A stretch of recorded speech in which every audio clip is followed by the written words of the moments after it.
Science and Technology, Dr. Ishmael Kweku, advised miners to liaise with professionals like geologists, metallurgists, and mining engineers to acquire modern technology in their work. He emphasized the importance of collaboration and technology adaptation in ensuring sustainable and environmentally friendly mining practices.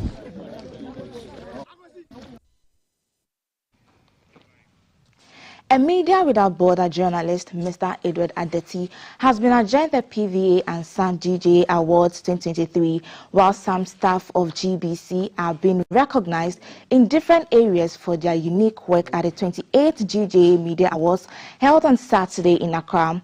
They are Ms. Doreen Ampofo, Ms. Pichi Senaju, Ms. Clara Mlano, and Ms. Nade De Akron of GBC Obonu.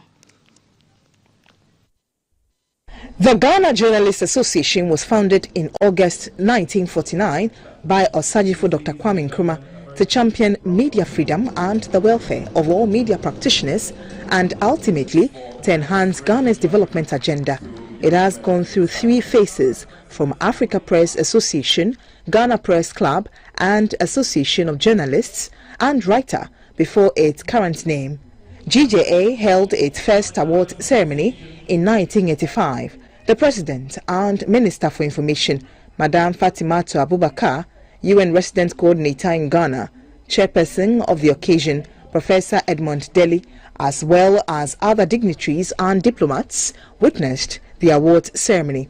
The awards recognized Best Journalists of the Year in Education, Sports, Disability, Domestic Tourism, Road Safety, Gender, Crime and Court, with special awards such as GJA Komla Dumo Most Promising Journalist of the Year, Best Student Journalist of the Year, among others. However, agriculture failed the criteria to produce a winner.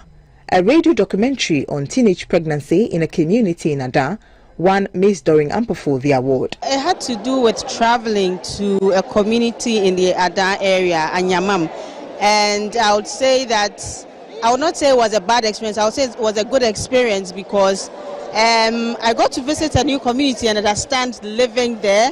GBC's Beatrice Senaju is the GJA's Female Journalist of the Year 2023. Consistently, Ms. Beatrice Senaju has come tops and won an award in various categories for some years, which influenced her choice as the pick for Female Journalist of the Year. Here is a bit of how her piece won her an award this year. I remember the story that won me the Features Award. It took me 1 year to do the story because I was waiting for 2 or 3 people to interview for them to give me insights on what to do.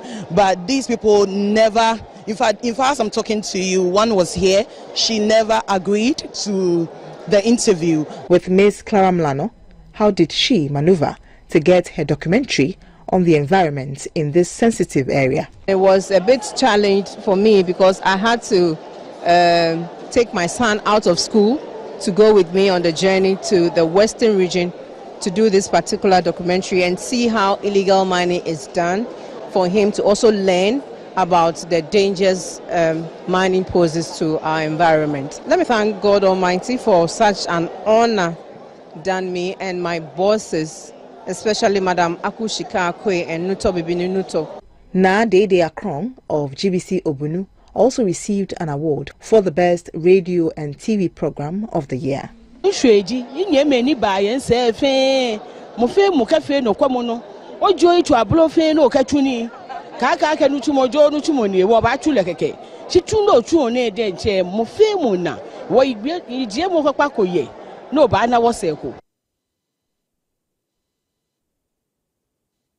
The President, Nana Akufo-Addo, has once again affirmed his commitment to the safety and security of journalists. The President said this pledge is evident in his leading the cause to repeal the criminal libel law to promote freedom of speech. This is in addition to ensure the passage of the Rights Information Act into law to allow for easy access to information. The President was speaking at the 28th GJA Awards, which was hosted at the Accra International Conference Center on Saturday. This year marks the 75th birthday of the Ghana Journalists Association, and with birthday celebrations ongoing, the association commits to properly directing the future of journalism in Ghana with reflection, recognition and recommitment to the principles of excellence. This year, the Accra International Conference Center was the venue for the 28th GJA Media Awards. Plaudits went to print, online, radio and television personalities for their exceptional work in news, features and documentaries. President of the GJA, Mr. Albert Jumfo, while urging journalists to report accurately, warned mainly politicians against media abuse. He encouraged the prize winners to continue to work hard. You deserve recognition and honor for your diverse contributions to country's development over the past years. You put your lives and jobs on the line to highlight or bring to the forefront the nefarious activities of nation wreckers. Others also highlighted the plight of the vulnerable in society to get the needed attention. Mr. Jumfo commended the Ghana Police for professionalism exhibited during the Democracy Hub demonstrations, but asked for the immediate release of those detained while calling for an end to Galamsey. The UN resident coordinator in Ghana, Mr. Charles Abani, admonished journalists to be steadfast in upholding Ghana's democracy with accuracy and fact-checking. The media plays a crucial role in shaping public perceptions, guiding national conversations, and fostering an atmosphere of peace and tolerance. On behalf of the UN, I urge all Ghanaians to embrace peace and call on all stakeholders in the election process to uphold the integrity of Ghana's own cherished electoral system. President Akufo-Addo said Ghana's democracy is incomplete without the contribution of the media, being the fourth estate in governance. He recalled the role the media played in the fight for Ghana's independence from her colonial overlords. President Akufo-Addo underlined his commitment to the media and encouraged journalists to continue to play their instrumental roles in promoting the principles of transparency, accountability and participation. My government also worked tirelessly to pass the Right to Information Act, a law that empowers journalists and the general public to seek the information they need to hold leaders accountable. For years, the passage of this law had eluded us, but I'm proud that it was my government that saw it through. This law has opened up the workings of government and given the media the tools it needs to continue playing its watchdog role effectively. I remain deeply committed to ensuring that the media in Ghana remains free, vibrant, and independent. The theme for the celebration was 75 years of excellence in journalism, the role of the media in democratic governance and elections. Now let's do some political stories. The presidential candidate of the NPP, Dr. Mahamudu Bawumia, has outlined his plan for small-scale mining sector. When he addressed the Mpoho community, Dr. Bawumia said his administration will reform the licensing regime for small-scale mining, which will unlock the sector's potential to create jobs. He said the strategy will also regularize and address the ever-growing Galamsey menace in the country. The first activity of the presidential candidate of the NPP, Dr. Mahamudu Bawumia, and his possibility team in Mpoho was at the palace of the paramount chief of the Mpoho traditional area, Osaberi Makwawenche. Dr. Bawumia was there to pay a courtesy call on the chief and his council and discuss his policies with them. Osaberi Makwawenche commended Dr. Bawumia for leading numerous policies that are shaping lives. Hey, school done. Hey, AstroTurf. Since classroom work I was you SDA. On I'm paying be the children. Na Agenda 111. Ibinu wad into what you with the Bibi at the record. Emi Abibia Moko Bibia wori bia menyetua. Me woni tin komo. Nti wa ka de wo be pia wona wogina ho no. Ma wa ma wedi mu dama him. After the interaction with the traditional council, Dr. Bawumia had an engagement with opinion leaders in Mpoho. Among the policies he put before them was his credit score policy and how it will make life easy for Ghanaians.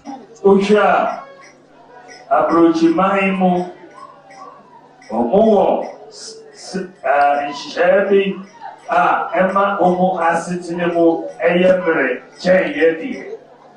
Abrochimamu Omo Systema Omo Hono. Your friend credit system. Credit system no na Omo Ye Juma. Upese Uto Adia. Nawa Kwaji. Credit system no na Utia Kakra.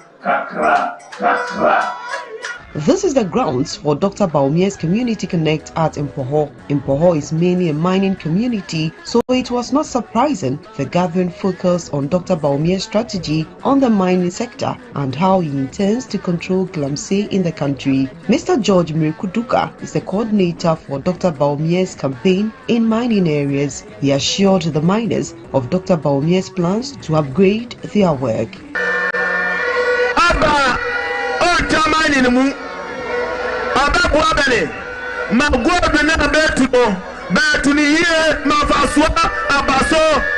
Dr. Baumier noted that under the community mining scheme, miners will be supported to do responsible mining. Community mining schemes. Namwako na ya buamo ni FDA enisika with loans. Namwato equipment. Ayamwejuma. He assured them of better days ahead, so they should vote number 1 on December 7.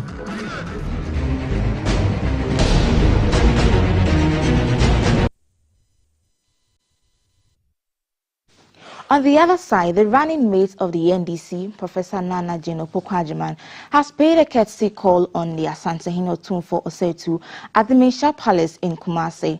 During the visit, the Asantehene offered invaluable advice on leadership, urging Professor Opoku-Agyeman to maintain humility and respect throughout her political journey. He also emphasized the importance of free and fair election and assured her of his openness to all political parties.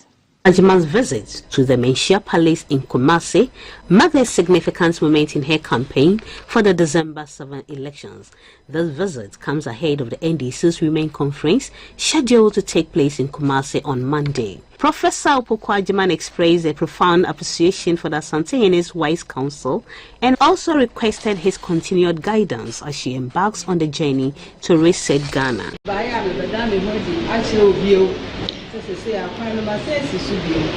Now, I want to go my men who are punched over kitchen and they're bound. It's an enemy by and I walk. Baba dear folks, they have a dear foot. Now, suddenly I'm a position. Abansa, now could ye, I'm a gun and the Asantehene Otumfuo Osei welcomed her warmly. He highlighted how Professor Nana Jane Opoku-Agyeman's humility and respect for others stood out during her time in academia and advised her to uphold these qualities as she continues to climb the political ladder.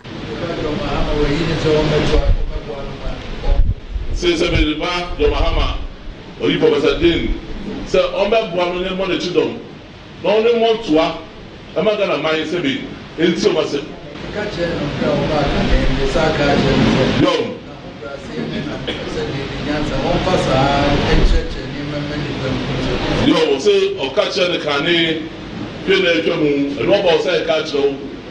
There was also see new one. I hope last year, what Bruno and one was handsome that I catch you.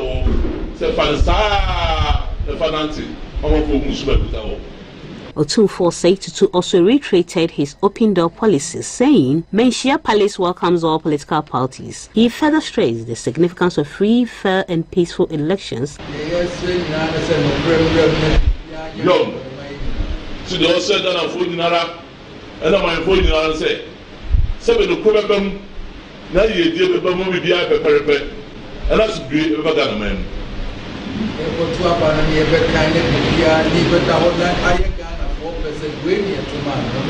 Silver top and every never can bano, never Ghana 4% really, and I didn't do to say that at Obama. And over.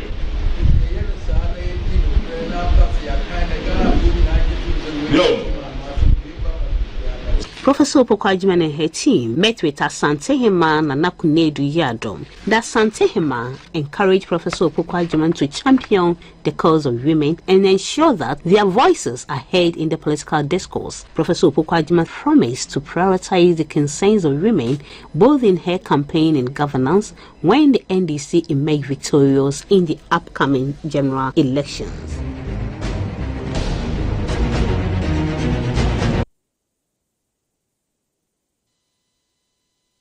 You're still watching Breakfast News live on GTV. Don't forget we're streaming live on Facebook and at GTV Ghana. The founder and leader of the Movement for Change, Mr. Alan Kyerematen, says he is deeply disappointed at the detention of members of the Democracy Hub. At a news briefing in Accra on Sunday, Mr. Kyerematen was emphatic that the protest serves as a stark indictment on both the current government and the previous NDC administration. He criticized their failure to effectively manage the nation's resources and protect the environment. The protests have exposed the failure of the current NPP government and the predecessor government of the NDC over the last 2 years to manage the natural resource endowment of our beloved country in a sustainable way and to optimize the benefits of these resources for the Ghanaian people. The continued detention of the accused young persons is both unlawful and unconstitutional. Indeed, it is also a sad reflection of an emerging trend in our body politic in Ghana of intolerance for dissenting views. Equally concerning is a culture of fear and sycophancy that is gradually permeating our social fabric. This is particularly troubling as we approach the general elections this year, an election which, without doubt, will be a watershed and defining election in the political history of our country.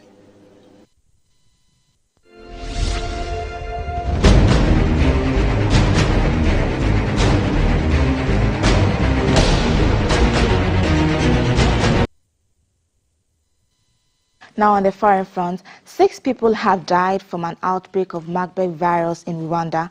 The health ministry said most of the victims were workers at the intensive care unit. 20 cases have been identified since the outbreak was confirmed on Friday. Marburg, with a fatality rate of up to 88%, is from the same virus family as Ebola, expressed to humans from food baths and then through contact with bodily fluids of infected individuals. Symptoms include fever, muscle pains, diarrhea, vomiting, and in some cases, death through extreme blood loss. There are no specific treatments or a vaccine for the virus, but a range of blood products, drugs, and immune therapies are being developed according to the World Health Organization. Rwanda says it is intensifying contact tracing, surveillance, and testing to help contain the spread. Authorities are also urging the public to stay vigilant, wash their hands with clean water and soap or sanitizer, and report all suspected cases. Neighboring Tanzania reported an outbreak in 2023, while 3 people died in Uganda in 2017.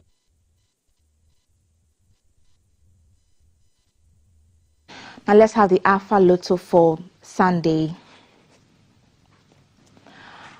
Alpha Lotto winning numbers for precise Sunday: 17, 87, 90, single 4, 24.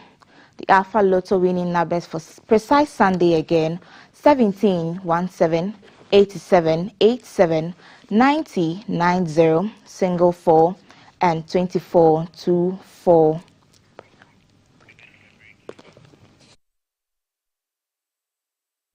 The Breakfast News Live. We are still watching Breakfast News Live on GTV. We'll be back with more on the Breakfast Show.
Nominate your preferred personality or company for the 2025 Millennium Excellence Awards. Nomination is open from now to December 2024.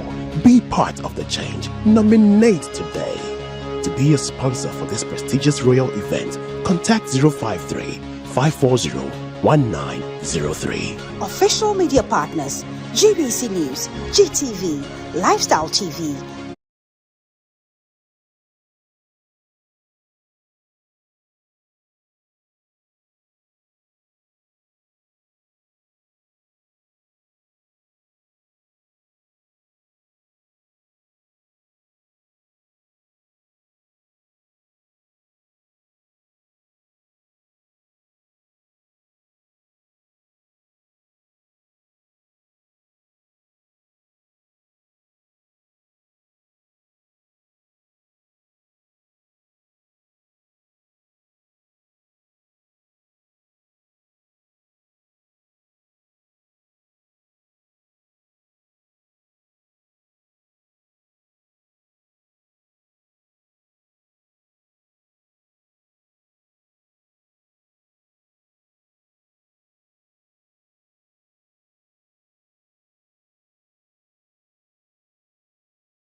Have 68 days to elections, 98 days to the end of the president's term in office.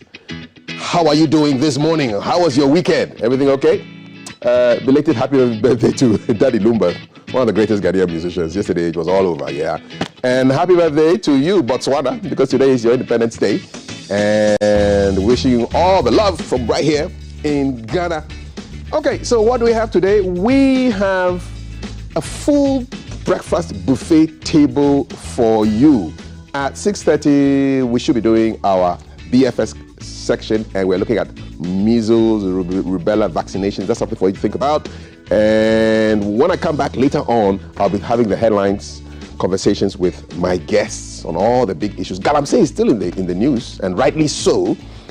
Shout out to all the GJA award winners, including our people right here at GBC. We'll be acknowledging them later on. And shout out to my people who are here with me. Award winning, I can see it in the future. From Matiti, Saida Sadiq, and Jay Gabra. But first of all, Matiti, what's up? Good morning. Let me just say good morning and inshallah. You're winning. Welcome to GTV Breakfast. I am Altiti Saida Sadiq. I'm lost this morning. On my side, you see, I'm bringing you the Ghana Wins segment on 68 days to elections, as Kafri Day said. And today we're sitting with the running mate of the movement for change, Kwame Owusu Dantil. He's a lawyer and he's a musician as well, and he's a youth advocate. So we're going to dive into his mind and find out what it is he's going to be partnering Mr. Alan Tremantin to bring to the Ghanaian people. Let me throw it back to Jay as well. Jay, what's happening? Oh, back to CAF, because Jay will be bringing us the quote of the day pretty shortly. Okay, Jay, come in then. Thank you so much, Emma. I don't know how your weekend was, but now it's quite fulfilling and quite full.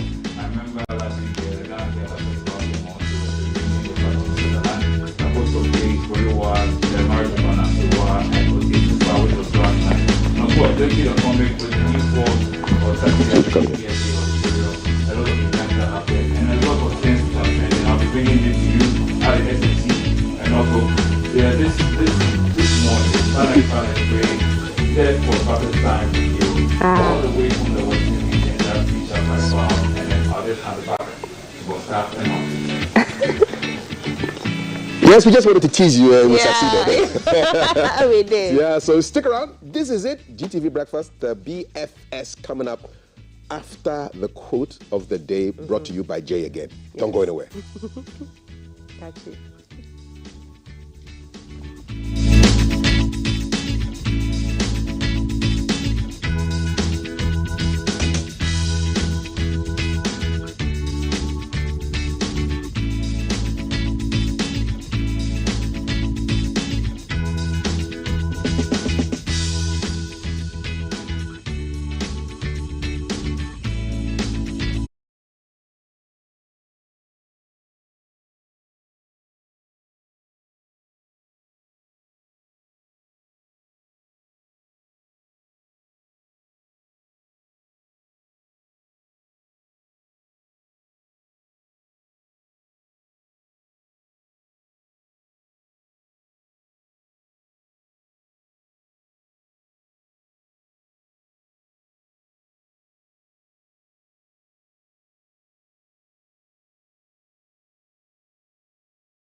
My name is Sheikh Armiya Shaib. I'm the spokesman for the Chief Imam and a member of the National Peace Council Governing Board.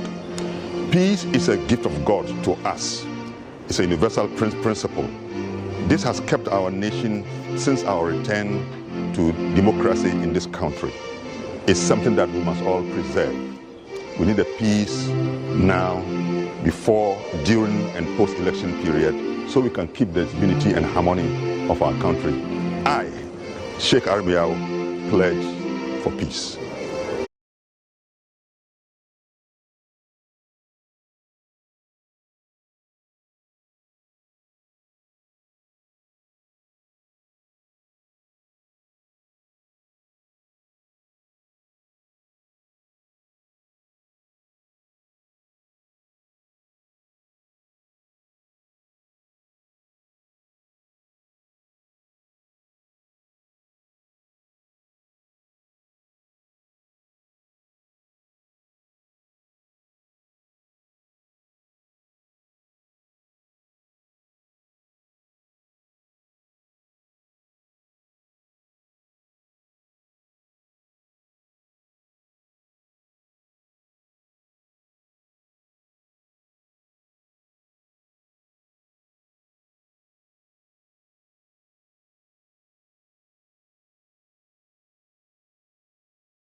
presidential candidate for the Movement for Change, is our guest later on. But for now, we're looking at health issues. There's an integrated measles, rubella vaccination, and vitamin A supplementation campaign. A big mouthful, but it will be broken down by the program manager at the expanded program for immunization at the Ghana Health Service, Dr. Kwame Amponsa Achiano. Good morning. Welcome to the show. Good morning, Kaf. Why are we talking about measles in the 21st century?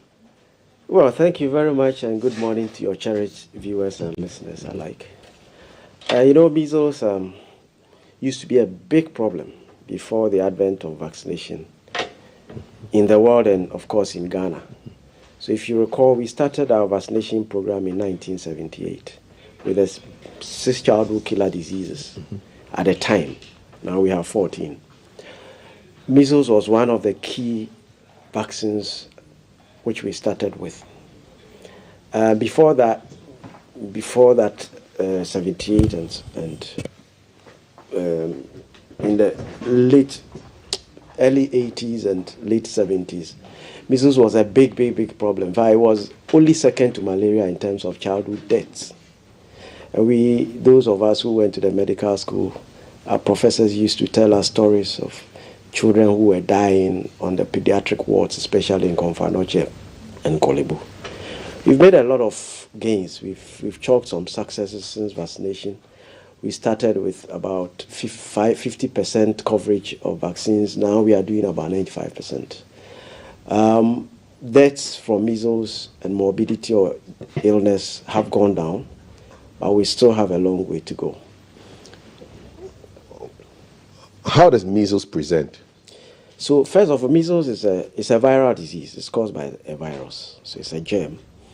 It usually manifests in a rash form, but it has other symptoms. So usually the child will present with a fever, that's high temperature. There may be some runny nose, red eyes. Occasionally children may cough. But then eventually there's a manifestation of these, what we call maculopapular rash. Very typical. Like what we're seeing on the screen right now? Yes, very typical of measles. That's what you see on this, yes. Okay. Yes. This is even disappearing. Why can this kill you? Well, it complicates into quite a number of other diseases. So children usually will have pneumonia, malnutrition, diarrhea, and that's what kills them, or kill them. Does the rash look like a heat rash?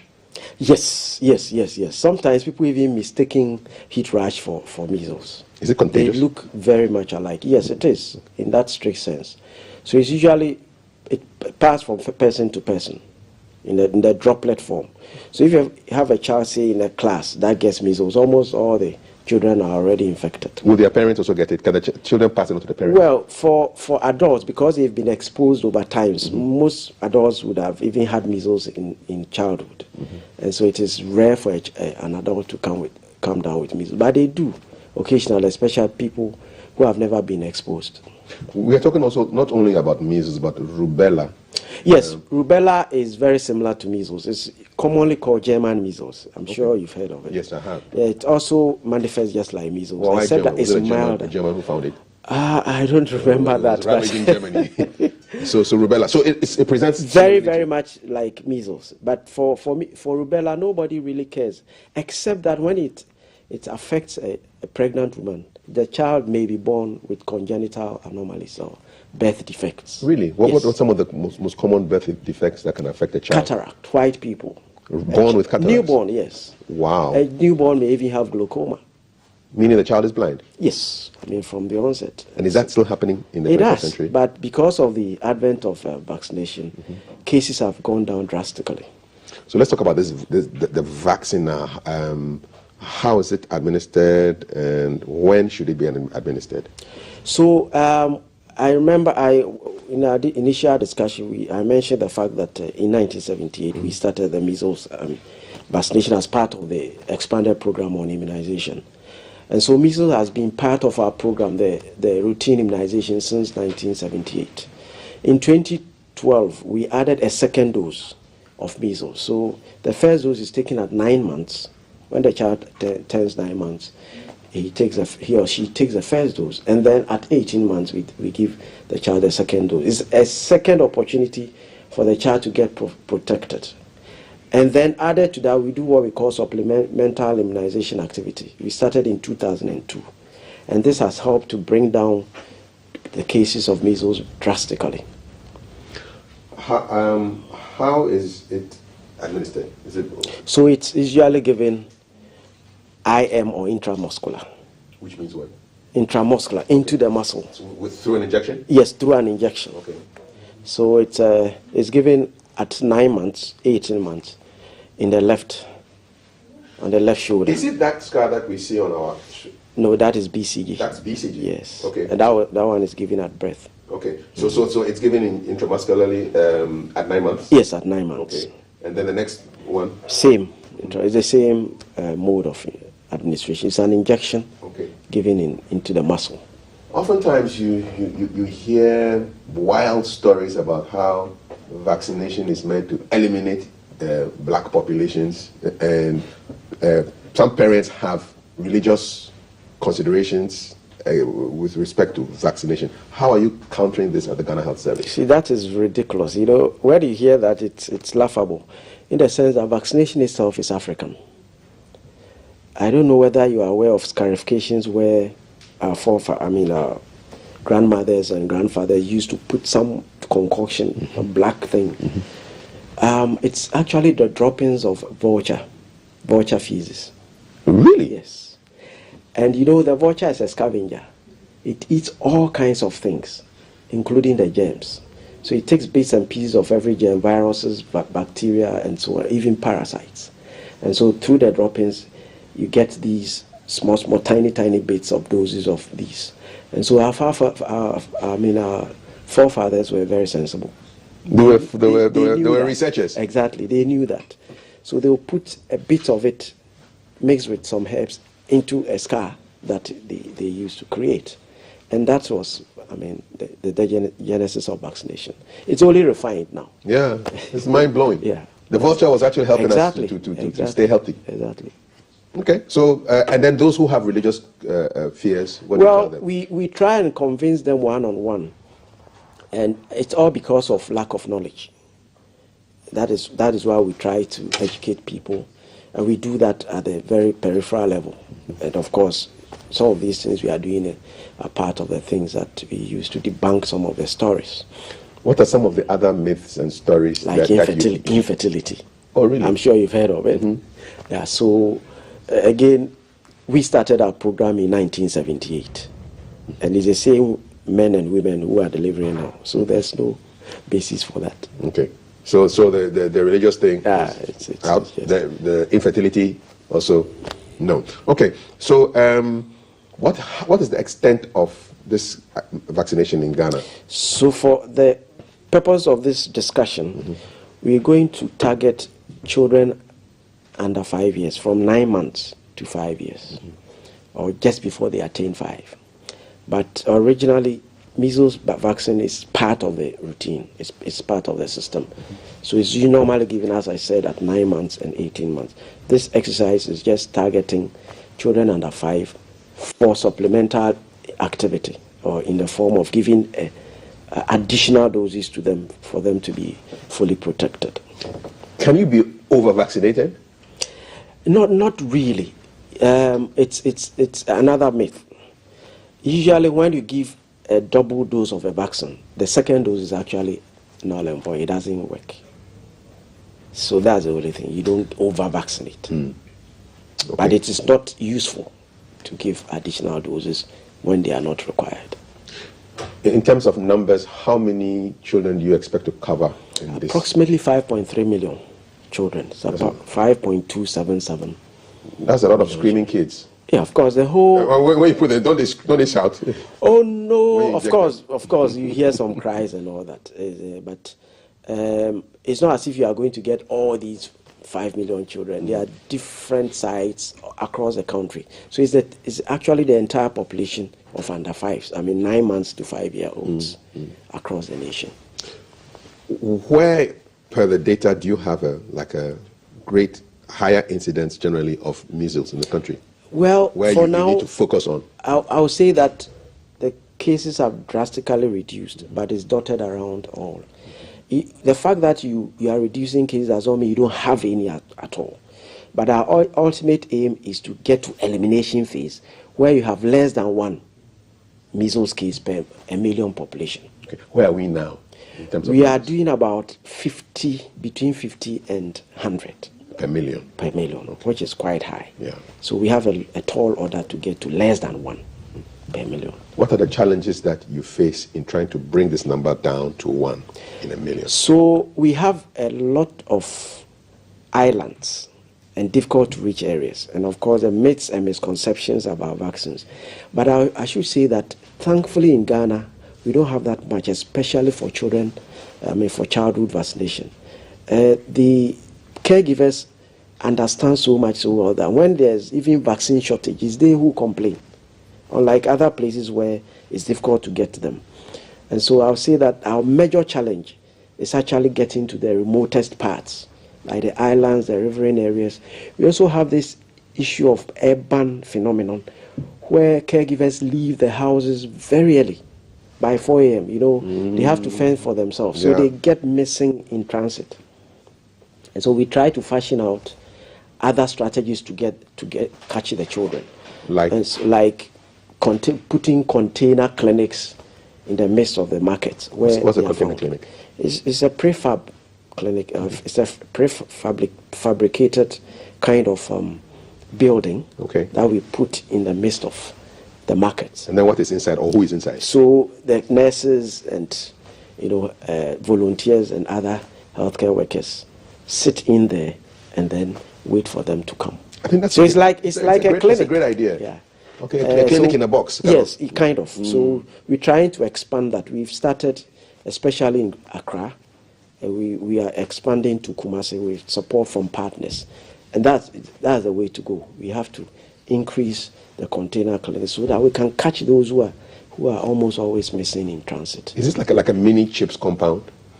You can say so. Yeah, very similar to that. It's just a prefabricated building. Okay, I'm thinking about the riverine communities. I mean, I'm thinking about the Afram Plains area. Yes, right? OT, Volta, Bono East. So we need your people on boats. Yes, they go. Yes, again we try and get assistance from partners to sail on the islands and go and deliver not just vaccination but other childhood interventions and maternal health to them on the islands.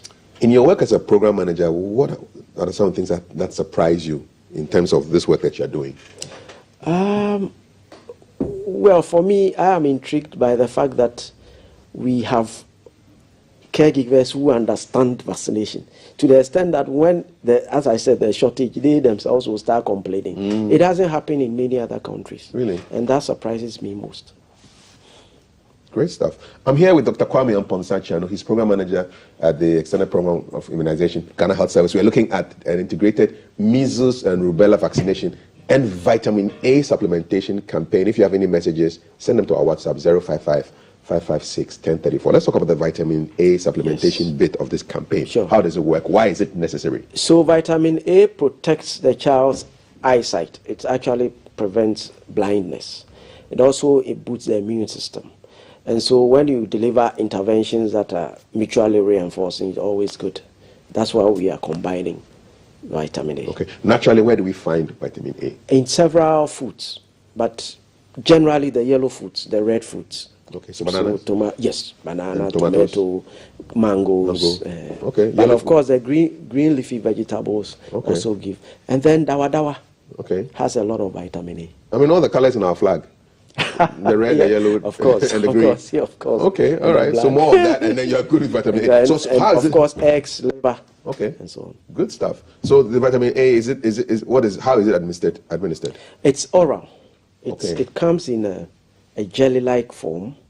So we cut it with scissors and drop onto the child's mouth. Is it sweet? It's kind of it's not sweet, but it's not also bitter. It's a kind of I don't know, oily. Okay. Yes, it's oily. So is it that you do that? You chook them first and then you put the thing in the well, interestingly, we were discussing this about, was it last week or so? I would vaccinate and give, because once you give, the child starts crying and you drop. Exactly. But people are of different opinion. But I think your strategy probably will work. Yes. Because once you jab, they start crying, then you drop it inside. Yes. Great. And so any child that takes the jab will also take the vitamin. Exactly. For this, actually vitamin A starts at 6 months, but for the purpose of this target population, we'll do the 9 months to under 5 years. Okay.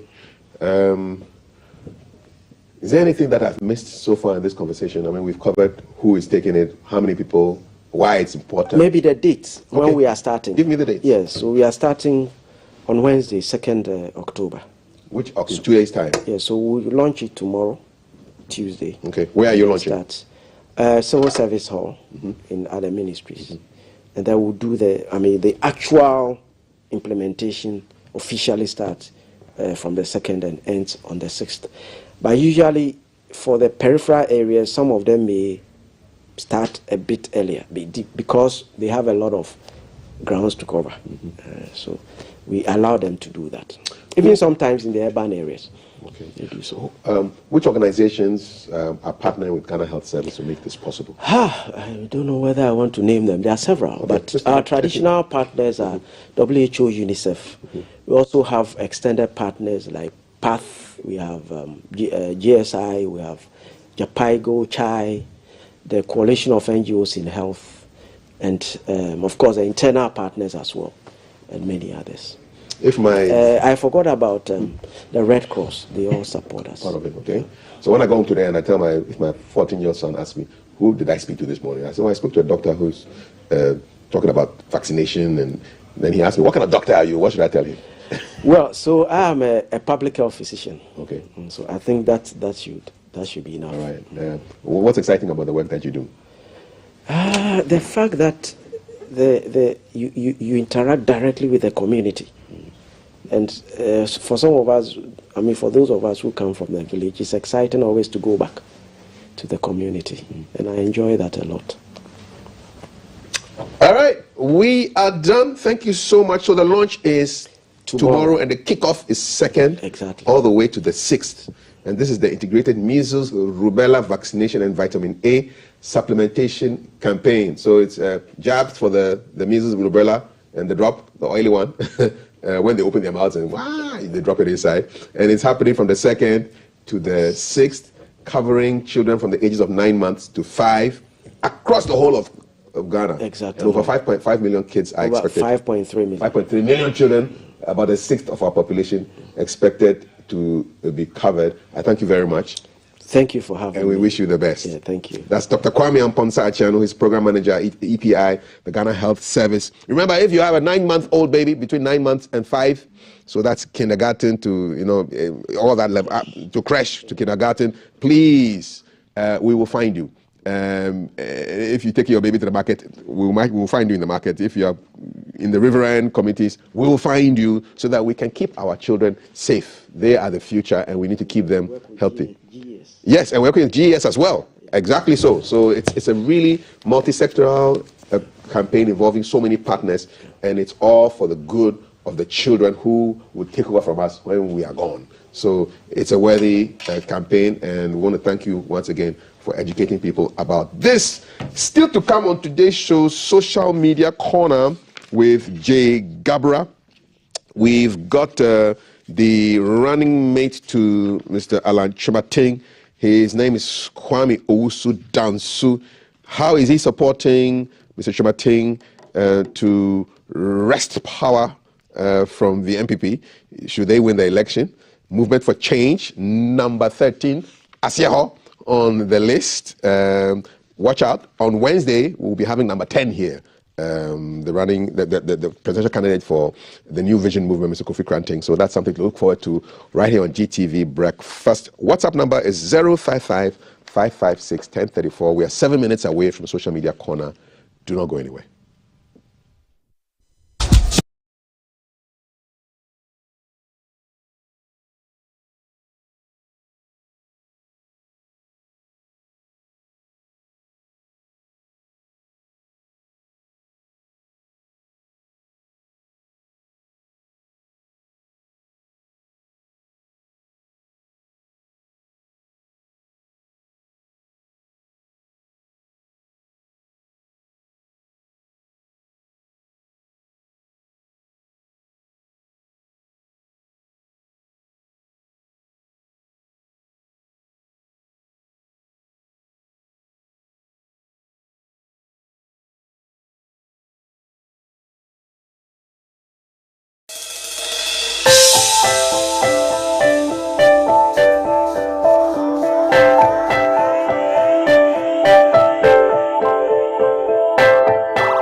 Vibrance this morning, setting the tone for the rest of the week, and of course, bringing you the quote of the day this morning. My name is Jay Gabra, that GTV boy, and this is your motivational message for today. Earlier, we were speaking about the fact that one time I was telling myself, oh, I'm very fit. I was walking around in my neighborhood, and it's like a healthy mind lives in a healthy body, until a dog chased me. I ran. But it was just with a little. The dog would have bitten me. So I realized then that I need to change my lifestyle when it comes to health and exercise. And Buddha is telling us this morning that to keep the body in good health is a duty. Otherwise, we shall not be able to keep our mind strong and clear. And this is quite true, because if you don't exercise your body, your mind as well becomes dormant. And we don't want that happening. So for Buddha says, to keep the body in good health is a duty. Otherwise, we shall not be able to keep our mind strong and clear. So please, every one of you out there, go out there, do some exercise, get some workout up onto your phone. You know, if you don't have the time, find time and exercise your body. It helps your mind as well, and it helps you keep fit for the rest of your life. And that's our Monday motivation. I know some of you don't like to exercise, but hey, it's very, very important. Ooh, and that was a switch over to the social media corner. This morning, it is what it is. Now, the fight for Galamsey continues, and Endo Arts, one of the artists who has featured on this breakfast show himself, also went to visit one of the sites, and he shared a very sad highlights from his visit, and he realized that the situation is not stopping. I remember when he shared the post on his social media, on the caption as well, it's like at the end of the caption, it's like, even though he was portraying what they were doing, the Galamseyers were still working as he was still there. It's like they haven't even, and this picture you are seeing right now was painted with Galamsey water. This picture right here was painted with Galamsey water. And this is the entire video. So this is before he added everything else to depict what our rivers and everything looks like. But this picture right here was painted with just the Galamsey water. Enjoy this video from Endo Arts. Galamsey. Don't need anything, you don't need everything. Them all they be robbers. See what I said right now with the soap. With the soap water quality one. See right now they can't spoil water all give us.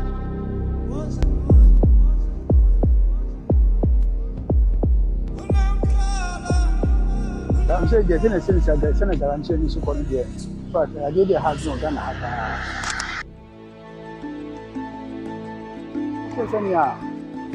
I'm saying for Nasha say now, almost say so too much. Who is a prayer is now this year. But yeah, Michelle Mitasha, no say that is so. When I'm bringing so who Namu Naz and I'm showing. But this time I'm getting and showing AC for now. But I did a hard papa. And the best by your body and almost see, so yes, almost see you hard one. Can't do hard. Somebody drop for La Paz and says, Jufurier. Somewhere. She said the same thing. Everything we do on the fact that mentioned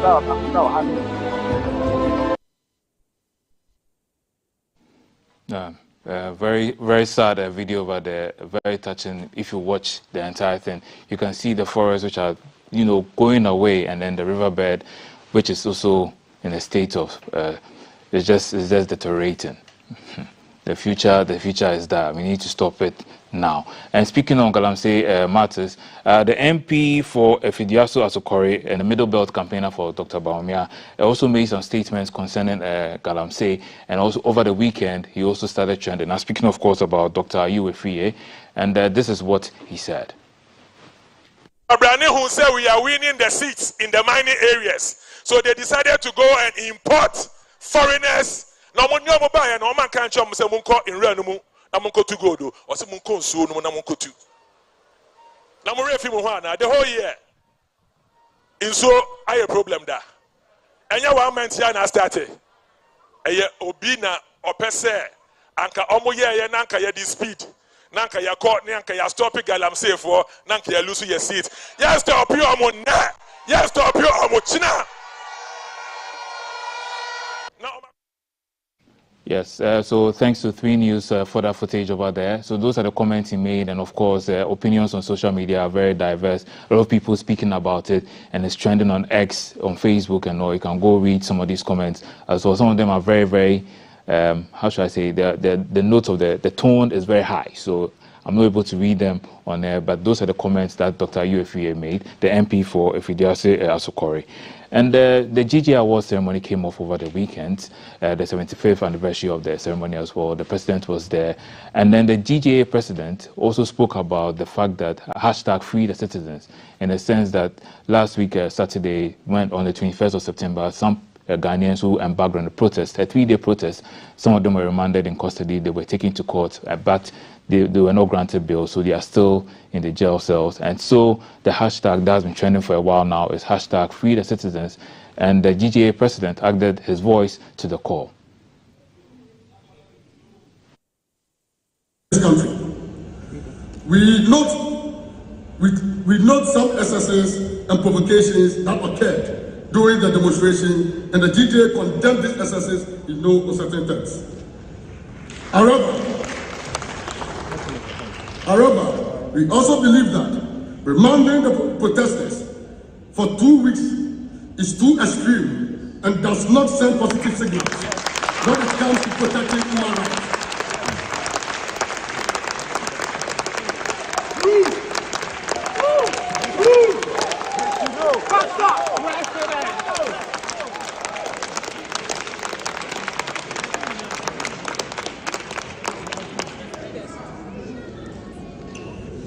And does not send positive signals when it comes to protecting human rights. Our Constitution mandates us to protect the human rights of citizens in this country.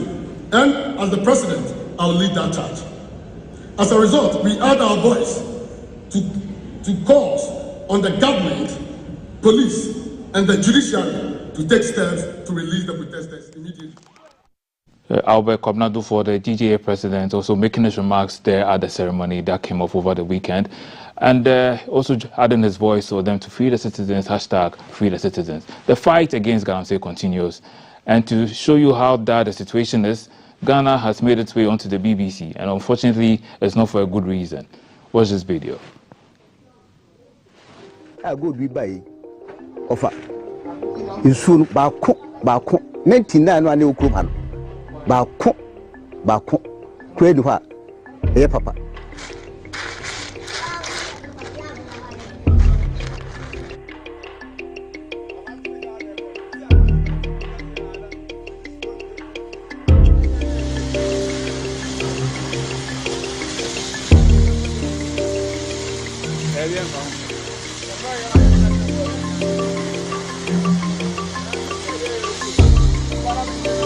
One idea, yeah, Francis Kajakran, a bit may die. By a baby no man, the rebel tree, a honka crank, Nedjuana, Apola, Sejuman, and Namana Bassa, San, yeah, plan also.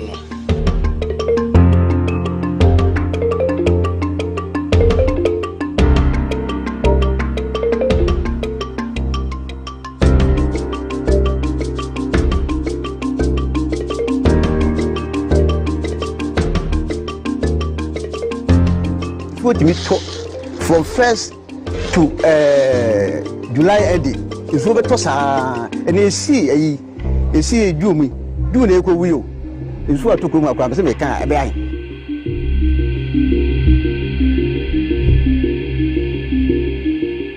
Oh, it's my for bad, yeah. I just run a pipe to my quiet, yeah. It's one crowd a cage, a boy. Or for better pass with ya, meaning yourself. So obey Quampasso, in Suono, obey in Suono, a Quanamom, I mean Suono, a quine. I'm young in Supanomadia, meaning yourself. That's one thing you said in the air, and yet,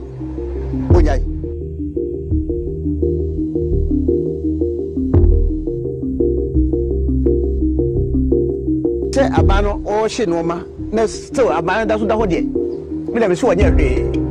What's Shinoma, that's one Katamna, when you're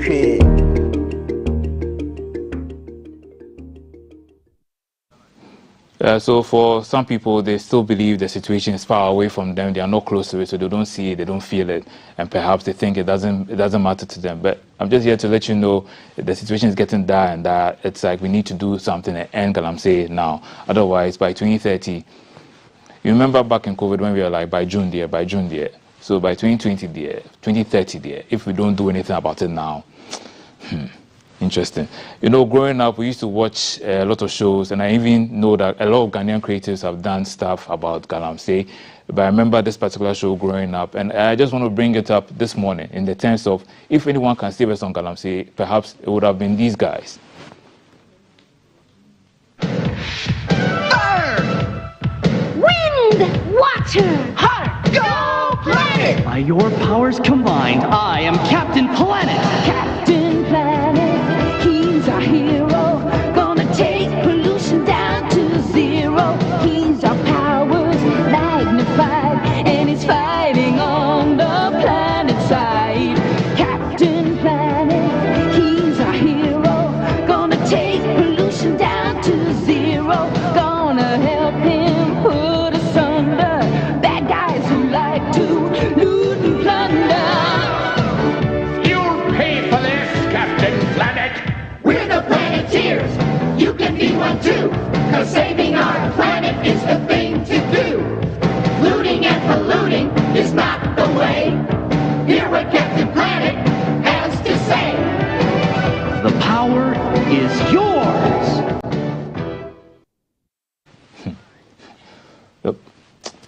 They take pollution down to zero. Charlie, we need Captain Planet. Maybe for Expo, Captain Planet too, he can come in and help. But for now, we also want the original, should I say the original Captain Planet to help us in this situation. It's very, we let all of us, let our powers combine. Let's fight the Galamsey menace. Please, we are begging. We have to end Galamsey now. We are going back for our next stream. We are going back to the 28 DJ Awards that happened over the weekend. 4 of our journalists here, right here at GBC, won big at the ceremony. I'm speaking, of course, about Beatrice Senaju, who won Female Journalist of the Year, Doreen Ampofo, Radio Documentary Reporter of the Year, Clara Mlauno, Best Environmental Reporter of the Year, and Nadade Akron, who is the Best Radio Ghanaian Language Program of the year. She's with Obunu FM's Inbeyesh Nyeshe. Yes, that's the name of the program. So 4 of them, congratulations to you ladies. And even though I'm a man, I just want to ask the men of GBC. The journalists said, what happened? Where were we? Really? Anyway, congratulations to the ladies. You know, what a man can do, a woman can do better. I don't even know what I'm saying now, but Charlie, congratulations. I'm just disappointed in my gender. But anyway, congratulations to all the women. Yeah, some highlights of Beatrice taking her award.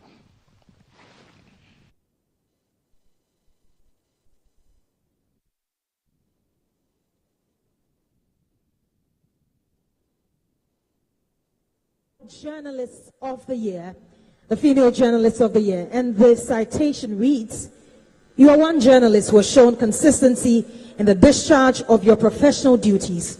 You have over the years shown abundant commitment to your work as a broadcast journalist, and these attributes make you a role model for most female."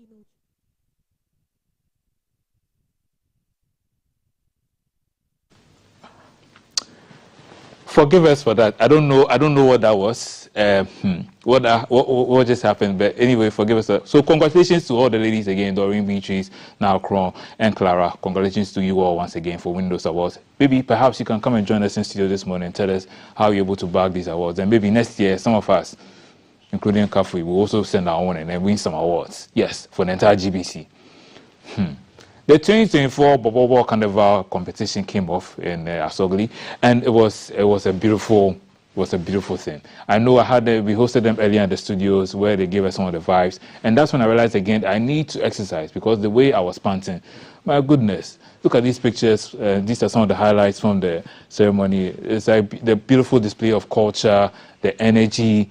And it's like people getting in touch with their roots, and a lot of people having fun. So it's like basically over the weekend, a lot was happening. So for now, we'll just roll some highlights, and then we share with you the winners of the competition. Enjoy.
congratulations to Elon Bobo Group. These are some highlights of when they won the competition. Champions and the national champion of the Bobo is Elon Bobo from Sabema.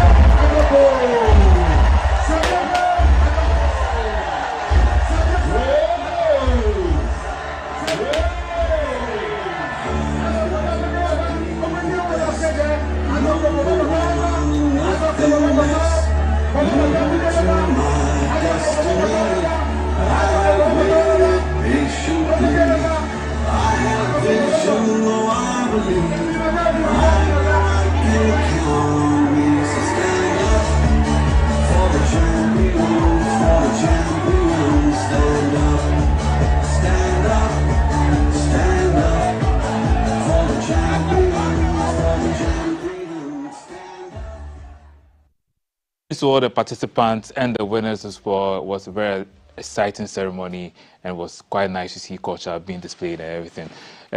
Somebody was whispering in my ear, Little Bird told me that perhaps we should go to Guinness World Records and sign up for Twerkathon. I'm not sure that's the thing, but Bobo it is. Hey, we love Bobo, don't we? And being a national fan, we won over the weekend 4-2. Yes, we are winning the league this time. Quote me. Yes.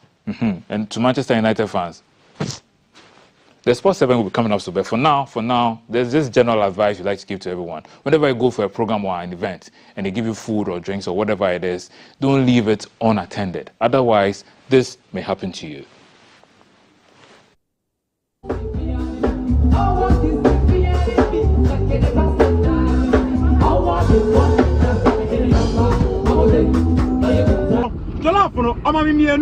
Ana bibi sa anyuma again na me se nana me kwasa bi ayede aba so aduane so ma me ko ba ha obi afa aduane no asema na me kai pa asema na me na wo bi anya ne sa obi ade aja me na asore me ni mu a me da di aja no asore ai we na first time o ya ko yi a o nje aduane nti no aso me di aduane ye mfa no ho ana na ta ya start me di aduane ye mfa no obi a me di aduane mienu na wo wanye na ma me ma mienu ana obi bisa anya no se me kwasa aba enti akwamna hye aduane no me ba am obi afa aduane no ekọ that's na o hwe na san yeah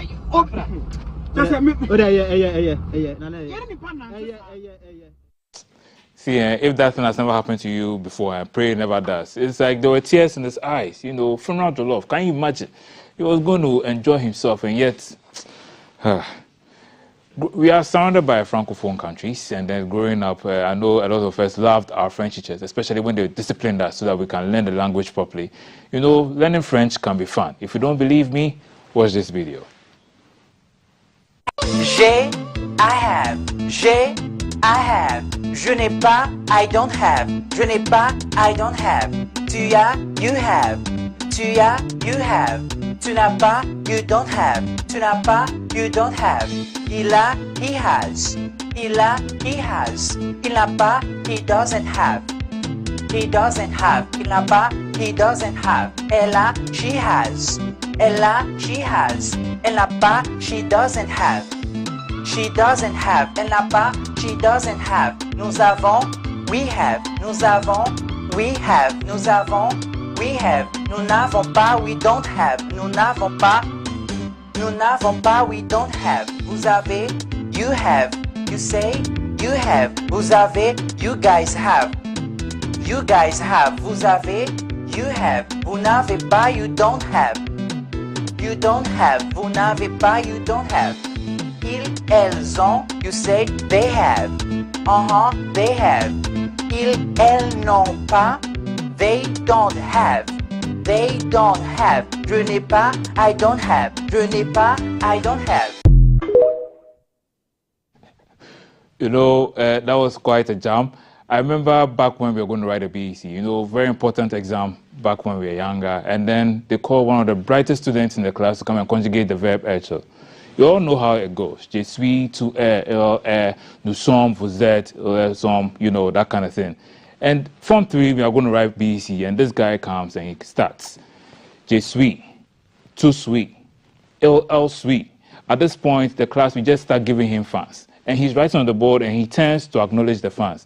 And the French teacher is just standing by. Oh, continue. And this guy continues, nous suis, vous suis, il elle suis. Let's just say he was disciplined that day. We are wrapping up the social media corner, and this is a preview of Camilo's Nothing Lasts Forever, the remix, which has a host of stars, including Kim Paluta. Enjoy the preview.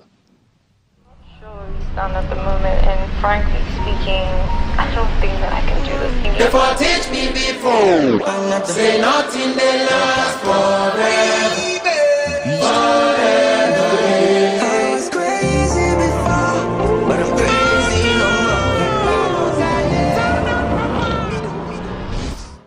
I'm not sure he's done at the moment, and frankly speaking, I don't think that I can do this thing. Before teach me before, say nothing they last forever.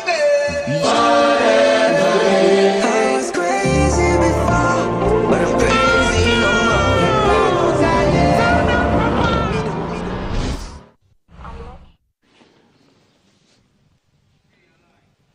more. Looking forward to the main video when it comes out. You know, Nothing Lasts Forever, and so the social media corner is over. But for now, we head to Studio 5 for sports, and then we come back for the headlines.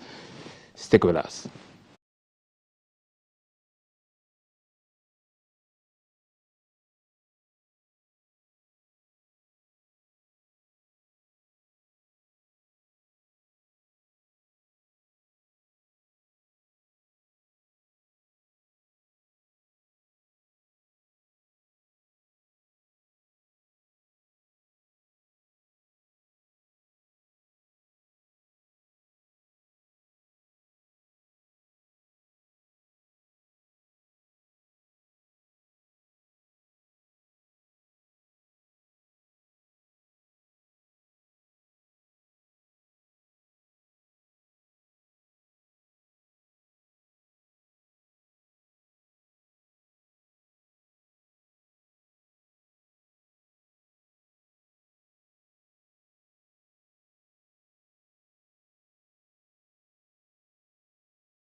GTV, thank you very much for joining us here on GTV Sports Plus. This is the GTV update.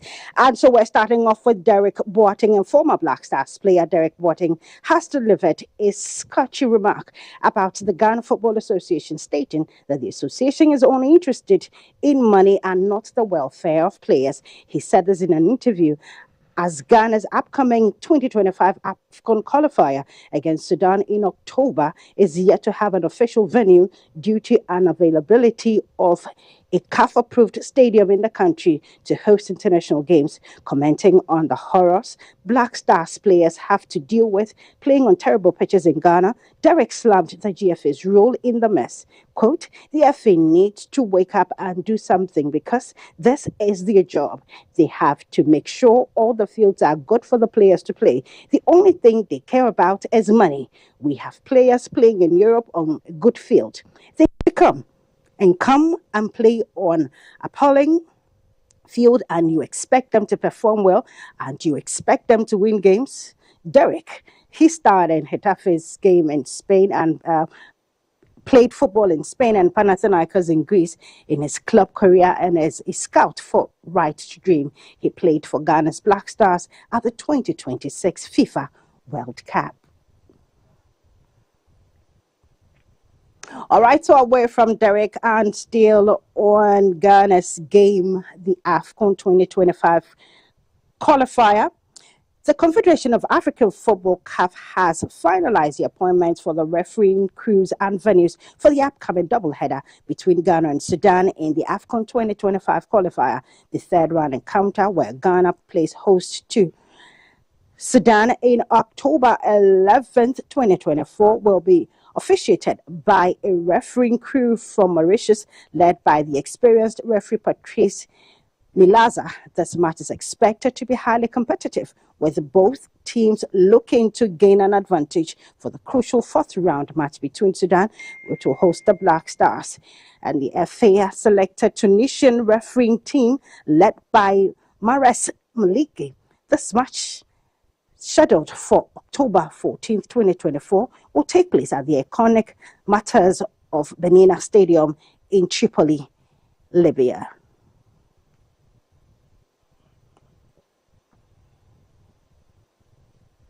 All right, and Black Satellites have been handed Togo, Niger, and Benin in a tricky waffle zone B draw.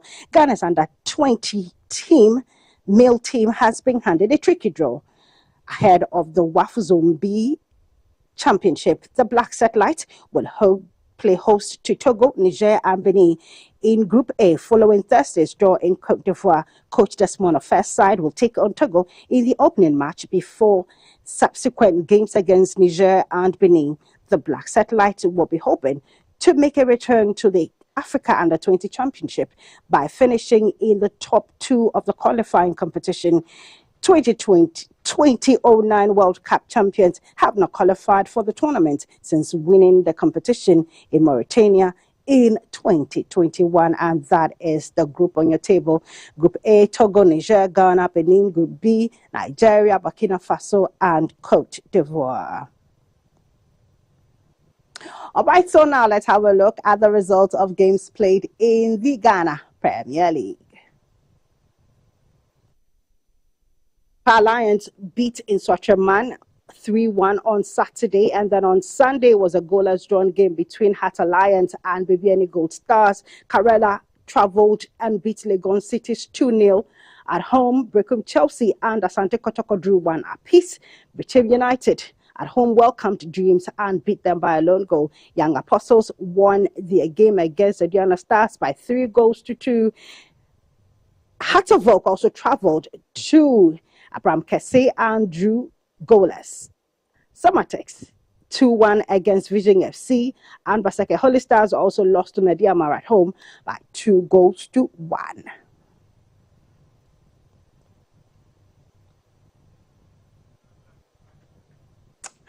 All right, and so let us still continue, and this time on Ghana International, and there's a story on Inaki Williams. Black Star forward Inaki Williams has stated that he deserves to spend his entire career in Bilbao.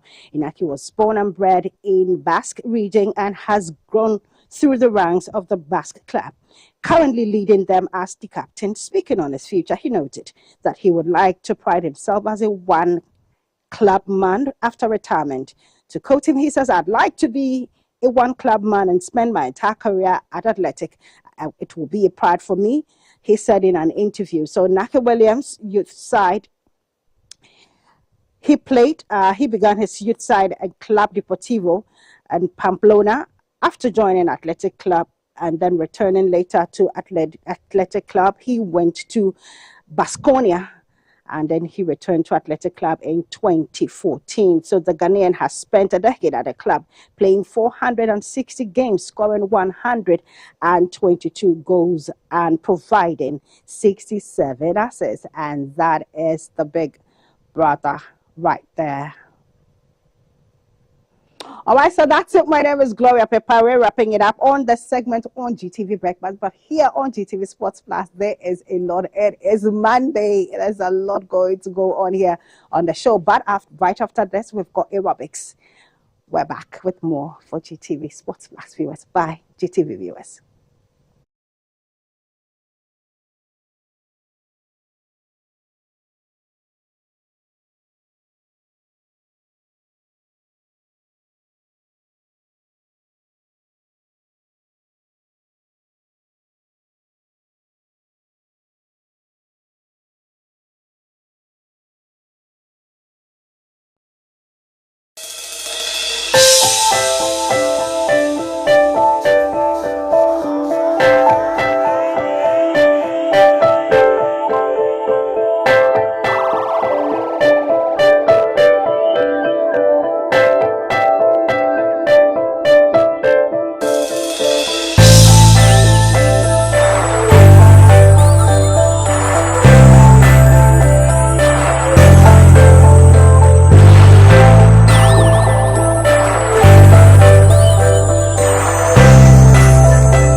We wanted this video to end. Tomboy Jejereje. Great stuff. Very full of vibes. Amazing. Energy for the week. Love it. Last Monday of September. Last day of September. You need the energy. First day of the week. Headlines. Here we go. The Ghanaian Times has the big one at President Akufo-Addo at GJ Awards ceremony. Safeguard our democracy. President Akufo-Addo admonishes journalists. Edward Adeti crowned 2023 Journalist of the Year. Ghanaian Times, Jonathan Donkor, Benedict Jima Foley pick up awards. Congratulations to all of them. President's daughters not involved in illegal mining, Lands Ministry. And electricity tariff goes up by 1.86%, water by 3.02%. Charlie, the same Galamsey water. Water is going up. It's getting expensive to produce water. It's going up. Daily Graphic. Daily Graphic still has the 28 GJ Awards. Promotes nation's peace. President Akufo-Addo charges media. Okay, Galamsey, more. Elite Minerals lease was in 2012, not in Forest Reserve. Ministry refutes allegation. And in line with the conversation you had on the BFS clinic, eliminating child malaria, Ghana Health Service rolls out new vaccines in 136 districts. Okay, that's your Daily Graphic. And we have a supplement on the Ashanti Regional Tourism Awards. Last Friday was World Tourism Day. Nobody talked much about it, but it happened. Daily Guide. Daily Guide says, vote MPP for continued education progress. Educhim. Baumia leads in 11 regions according to a survey. And 4 questions NDC over Menshia snap. GJA President commends police over professionalism. Bank of Ghana reduces policy rate. Okay. Dr. Ernest Addison. Alrighty, that's your Daily Guide this morning. The new finder has the big one. We've made notable improvements in macroeconomic conditions. Bank of Ghana Governor Dr. Addison. BOG launches gold coin to deepen financial markets. And tourism vital avenue for cultural exchange experts. Okay, that's your new finder this morning. What else do we have? The Chronicle? The Chronicle says GJ lauds professionalism of police. Ghana needs tax revenue for reform, says Vodek CEO. And Baumia likely to win December poll, says a survey. Luke 3:13, and he said to them, collect no more than what you have been ordered to. Okay, that's your Chronicle. Right. The National Voice has Baumia leads Mahama in latest survey by Outcomes International MPP to attain majority seats in Parliament for the big one. The MPP manifesto to simplify Ghana's tax system, drive economic growth, says Dr. Bano.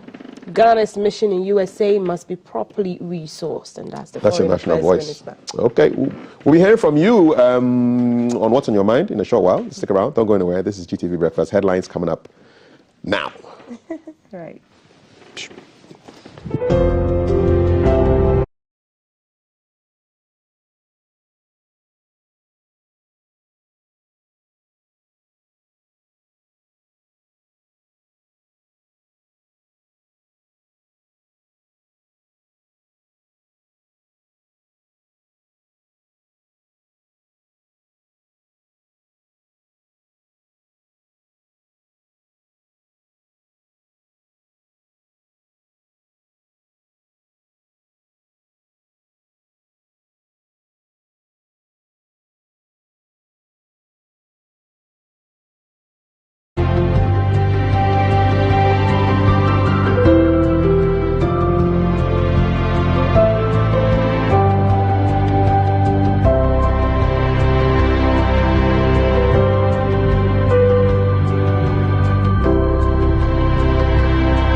Welcome.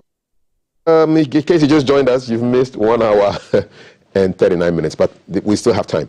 I really want to know what's on your mind early morning, Monday morning like that. So numbers going to come up on your screen.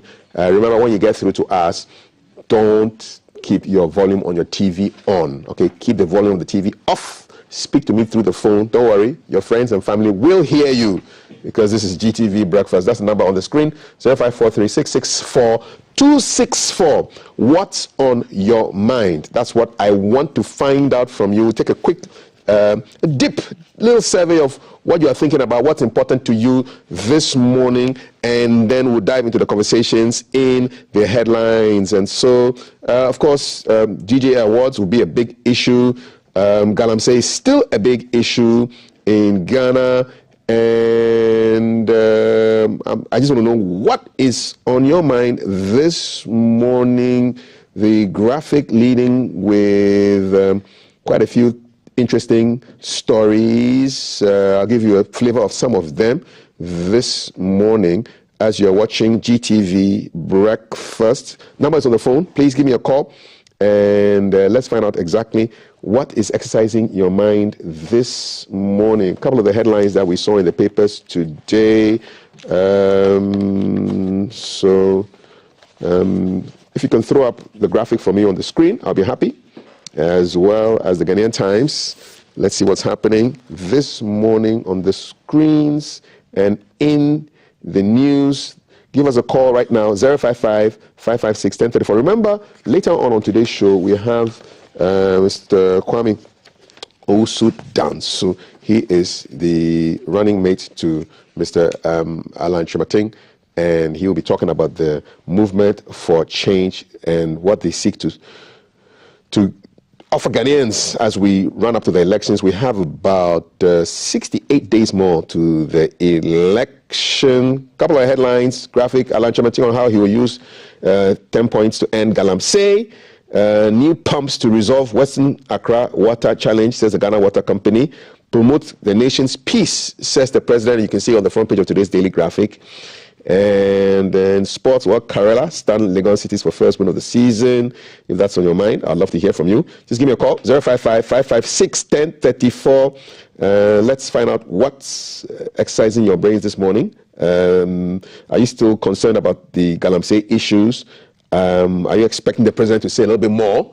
Are you surprised that we have a caller right now? Good morning, welcome to the show. Good morning, sir. Good morning, what's your name? Where are you calling from? I'm Daniel. Of course, I'm calling from Kumasi. Daniel from Kumasi. What's on your mind, Daniel? Oh, okay.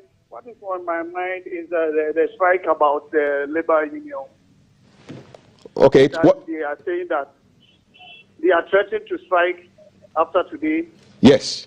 We are begging them to exercise patience and dialogue with the government. And let's see if there will be change in Galamsey. Because total mining will be difficult for the nation. So we believe that their message is being addressed by the government. Okay.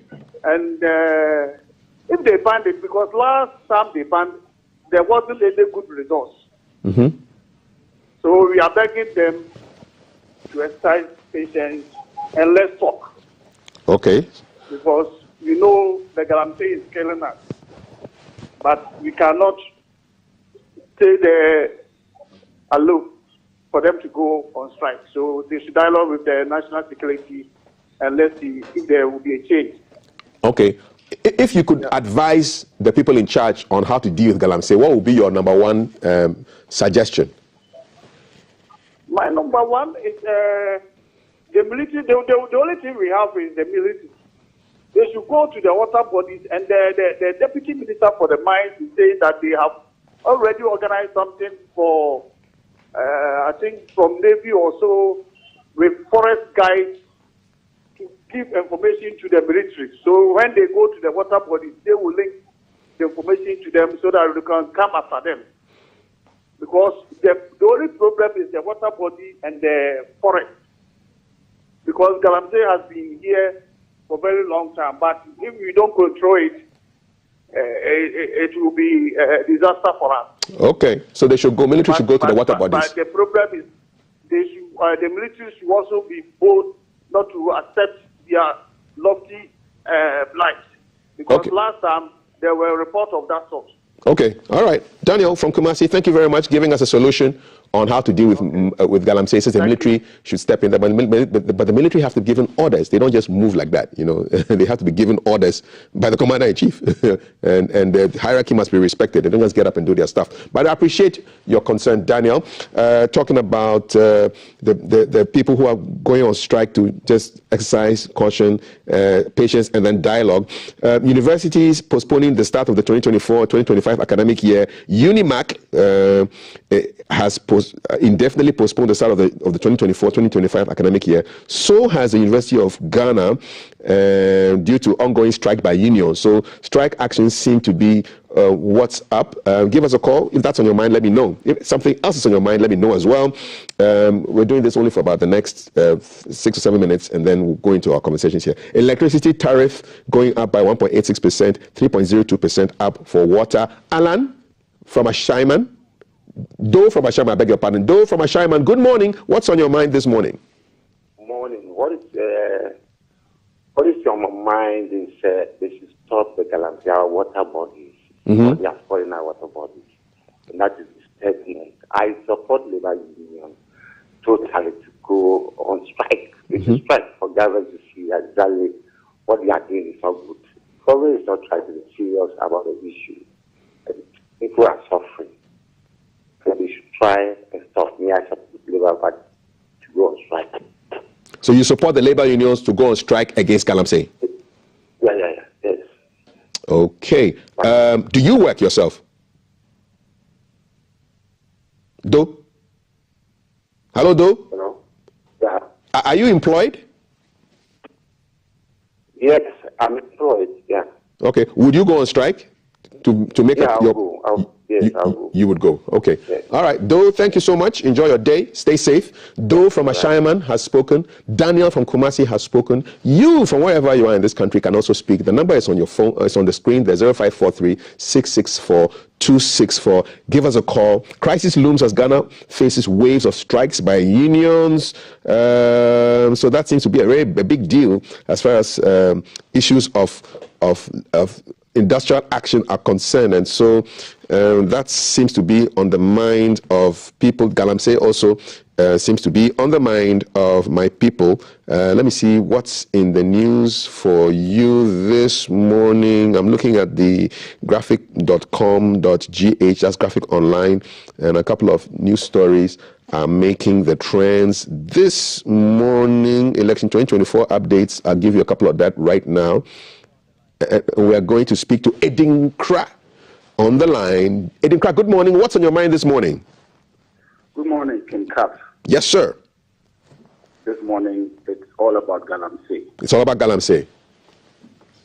For me, the problem of Galamsey is deep-seated, and sending security onto the field to drive the guys from the water bodies is only a solution at the far end.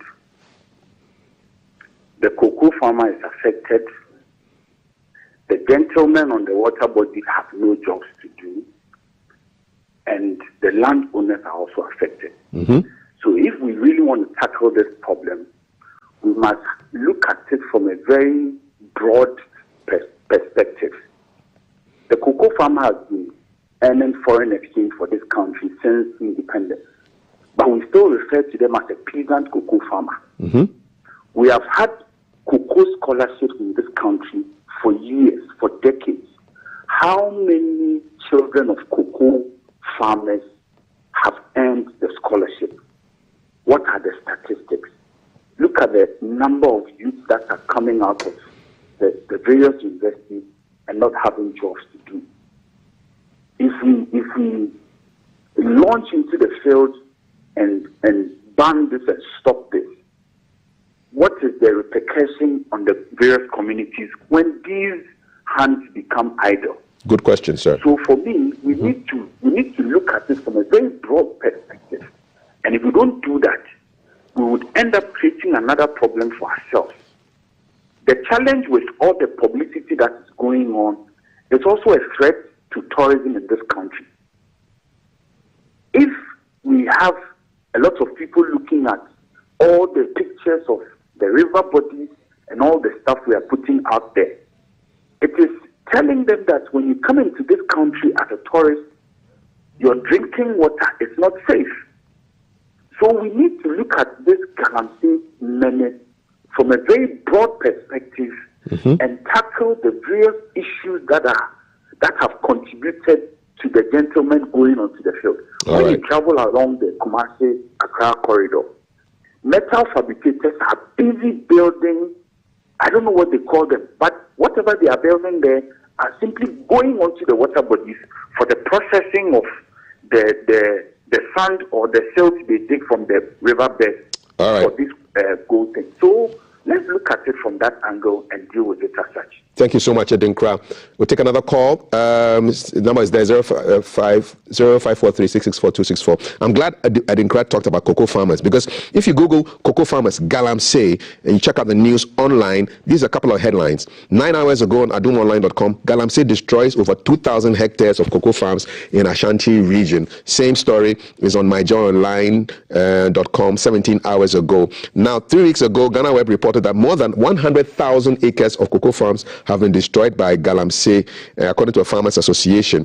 On the 1st of June, City Newsroom reported that in Elembele district, cocoa farmers stormed a Galamsey site to demonstrate. So they are fighting back.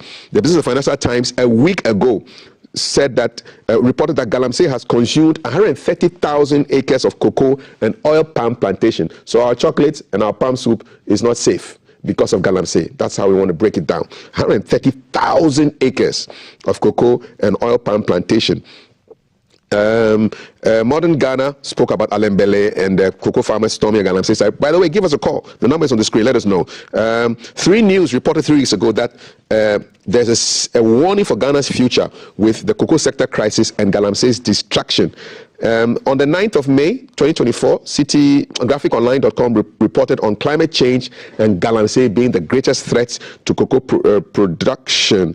And GBC Ghana Online in April spoke about Cocoa Board bemoaning the rise in Galamsey activities, says Ghana is at a risk of losing a premium position on global markets. Now, premium position just basically means that our cocoa in the past used to attract a higher price, and a higher price meant that the cocoa farmers would enjoy more. But because of the contamination, because of the risks, the premium on cocoa is going to drop, and our farmers are not going to enjoy what they were enjoying in the past. We used to produce 1 million tons of cocoa yearly. Latest figures, it's down to 600,000. So we've lost 40% of the output that we used to make from cocoa. And Galamsey is threatening it seriously. So it's a call in the right direction. Cocoa farmers are directly affected, and oil palm also is being affected. Okay. When it gets to plantain and cassava, then what are we going to be eating? That's the question I ask you. Maybe take a couple or 2 calls, and then we'll come into the conversations this morning. But I'm glad that you are speaking about the issues on your mind. It has to do with the impending labor action and then Galamsey. Those seems to be the main issues exercising your minds this morning. You're watching GTV Breakfast. You can also send us WhatsApp. Later on, I'll go read your WhatsApp messages, and we will find out exactly. This is a platform for you. It's our national broadcaster, and so your views matter a lot. We try to factor whatever you are saying into our conversations so that we can have a rich conversation, and it's not just newspapers with their agendas, but also you with what's on your mind to fix the situations that we have in the news. Okay, so looking at the news that we have this morning, pastors are still predicting elections. There was a particular MP who said they were not going to stop Galamsey today or tomorrow. We'll try and get that clip and we'll listen to him. The second lady is saying her husband isn't running because his goal is to make money. That's not why he's running to be president. So Totobi Kwachi, who used to be in charge of security back in the day, is warning the EC and the MPP, says you'll be overwhelmed if you try anything naughty. Alan Chamatin condemning the arrest of youth protesters, demanding their arrest. Of course, the hashtag Free the Citizens call is still fresh. The Movement for Change has a 10-point plan to deal with Galamsey.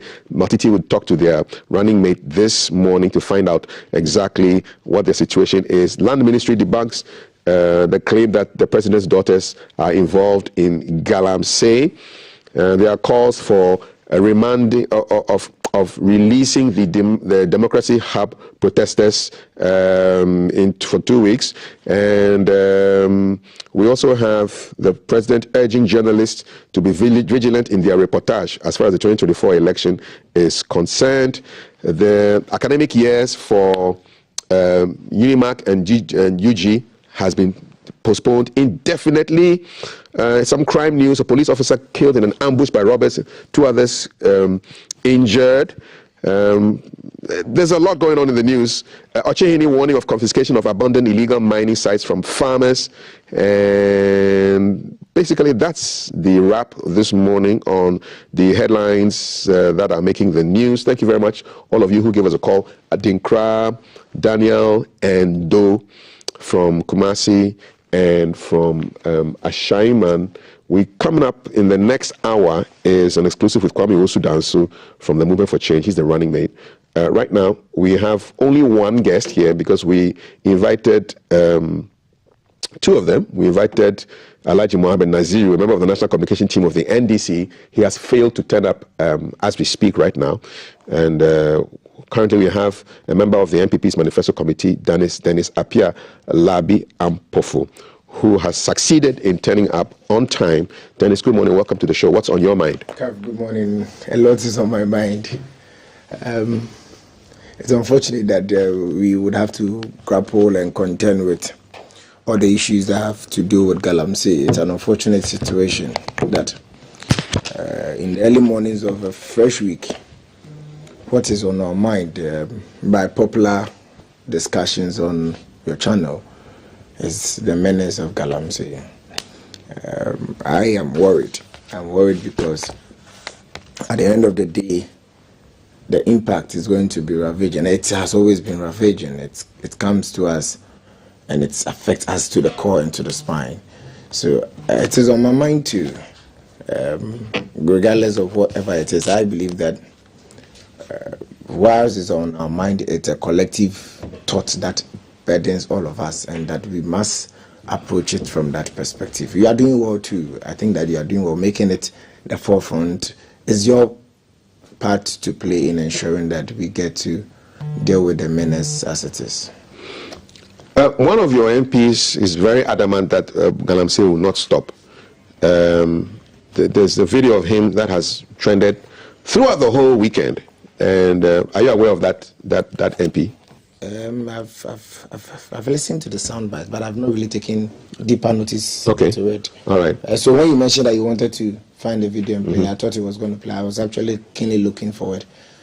All right. So by courtesy of 3 News, we won't play that video for you right now.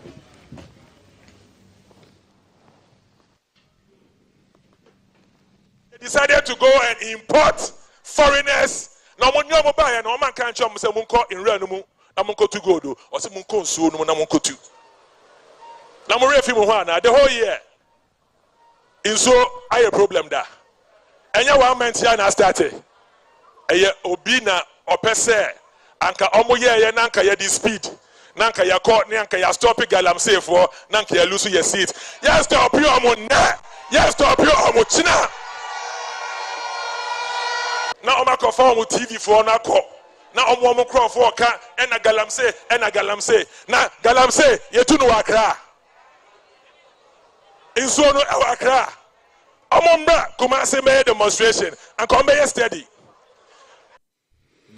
Okay, so I just want to confirm the name of his constituency, and we will have a conversation around this particular. So his name is Dr. Nana Ayu Afriye. He's MP for Efiduase Asokore in the Ashanti region, and he says basically that they are not going to someone who is doing it so that we will go there and stop the Galamsey, so that we will lose all our seats. We will not stop them today. We will not stop them tomorrow. Speaking on a campaign rally, he explained that calls to stop Galamsey are acts of sabotage aimed at making the ruling government unpopular in areas where illegal mining is prevalent. Someone saw that we are winning the seats in the mining areas, so they decided to go and import foreigners. And when they brought them, they did not tell them to go to the forest to mine gold. They told them to go to the water bodies to mine. This is a claim for Dr. Afriye. Understandably, this has caused a lot of outrage in around the country. I mean, people can't believe that an MP is saying this. How do you defend this? Well, I think that it's prejudicial to think that everyone here is going to defend something like this. I want to take it from the perspective of where he's coming from, the background and the context. I think that when you played the video, we realized that he came from a certain background. His background is that he believes that this whole issue and coming to the forelight or the forefront has to do with a certain political motive. That has been the fear of a lot Ghanaians too, that some persons or some people in the political space want to capitalize on the problem at hand or the problem that has been there since ages. So you'd put it in a political square so that you make a political gains out of it. I do not believe that the comment of we will not stop it today, we will not stop it tomorrow is right. I don't think that it is fair to all of us in the effort we put in combating the menace, because I have in my own right sat on TV and on radio and on my own small means condemned the actions of Galamsey and called out the government and the persons who are connected to the power and to the space to do what is right by the people. So I don't think that aspect of the speech is right. But again, we also can't take it away from the fact that the politicization of the entire problem, the issue, the menace, is also detracting the fight and our effort towards ensuring that the country makes headway in dealing with the Galamsey issue. So that is what is at stake. That is where the problem comes in. When we begin to politicize, this same comment he made, similar one has been made by Professor J. Nana Opoku. So there you go, also now equalizing, which is politicization. I am not even the very thing that you are calling against is what you are also doing. So you are now speaking with a double tongue. I'm not even doing that. Because this is a conversation about Dr. Ayu Afriye. You didn't hear it. So let me make my point. I played it. You have bemoaned the politicization, and then you the next statement is that the running mate of the NDC also said it. So where are we? So it takes me to my issue with the background of the issue. When we do not call out the situation or the challenge or such comments from both angles, that is where another party feels that it is being politicized. So whereas I speak to the issue and say that I do not agree with him and it is not fair to all of us, I think it is also fair that we call out whoever has said same in a different political space. That is my focus here. My focus is not to politically or equalize it. But you've mentioned another political actor. So you've now also politicized the issue. No, so that is why I'm saying that whoever does that in the political space, it is wrong. Whereas he did it on the MPP's platform, it is wrong. The same that Professor, the running mate of the NDC, did it on the NDC She's platform. not an issue here. So why you bring her in? It is. We are not talking about the professor now. So that is where the problem comes in. The person who said we will not stop it today and tomorrow is an MPP. And the same, a similar comment came from someone. Dennis, I will speak to what we have seen. My people who are watching the show are very discerning. We haven't played any video of the professor saying anything. So let's put the professor to one side. What we've played is a video of Dr. Ayu Afriye, MP, Member of Parliament for Efidiasi Asokori, saying that we will not stop it today, we will stop it tomorrow. He said it in Tree. I gave you the English translation reading from Daily Guide. Let's focus on that. Kaf, you know the problem and why we are struggling to deal with the Galamsey menace. It is the approach, this kind of approach. The approach that when someone from the other side of the political divide mentions it or gives out some of these comments, let us put it aside, like you rightly said, and let us deal with only the ones that come from the MPP, folks in MPP. Why is it an issue? It is an issue because when Dr. Ayu mentions it, he's an opinion leader, he has weight, he's someone who is revered and is someone who people follow.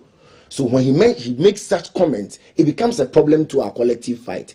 Same thing with anyone from the other side of the political divide. So I strongly disagree with you when you say that we should shelve or we should put the comments from Professor Jinana that says that we will not stop illegal mining aside and focus on only Dr. Ayu's own. We must focus on the two.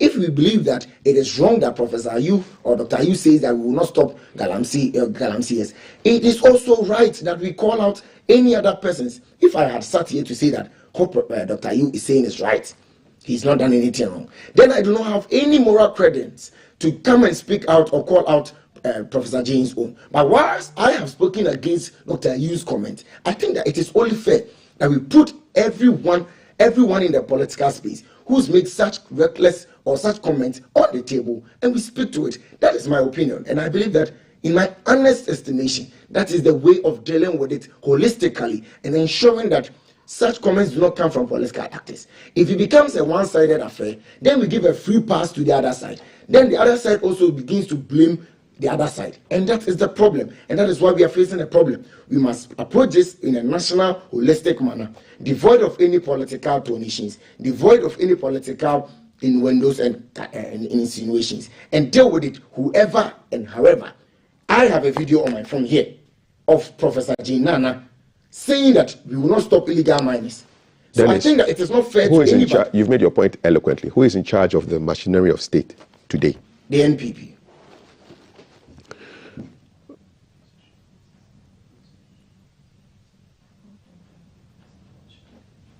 What is the level of success of the fight against the destruction of our river bodies? It's right here. The destruction of our mining reserves, the consequences of illegal. Because you see, Galamsey itself, is it not illegal? I think that technically the word Galamsey could be referred to as small-scale mining or illegal mining.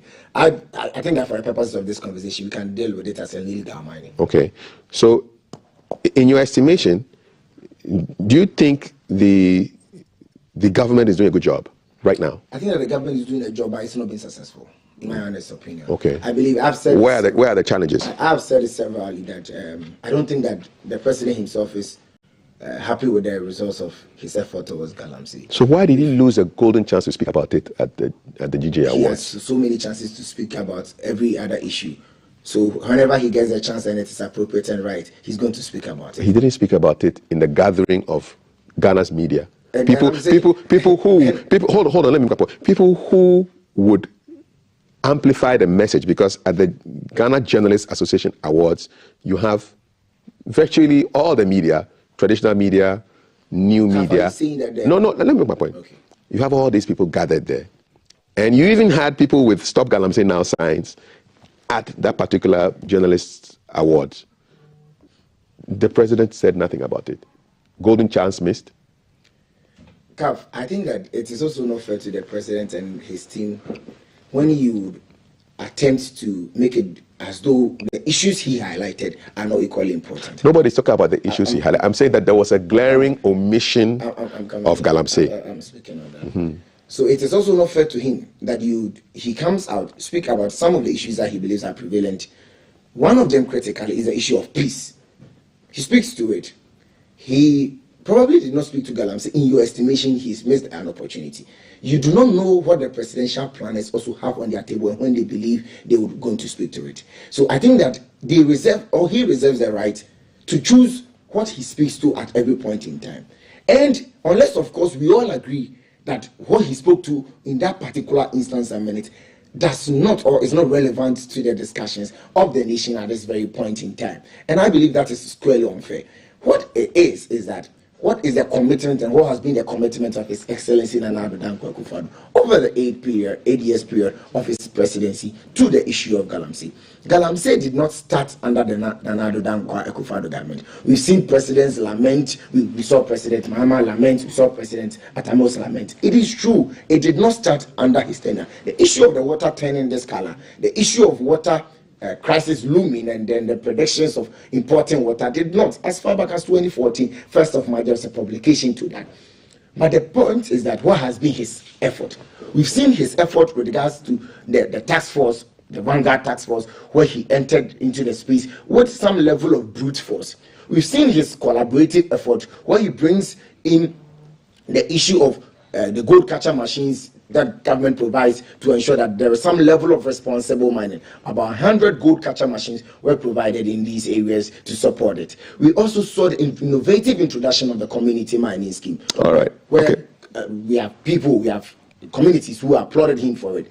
Then we've seen how difficult it has been for him, the challenge of a consistent recurring of the menace. Okay, Dennis, I'll have to pause you now. We'll continue.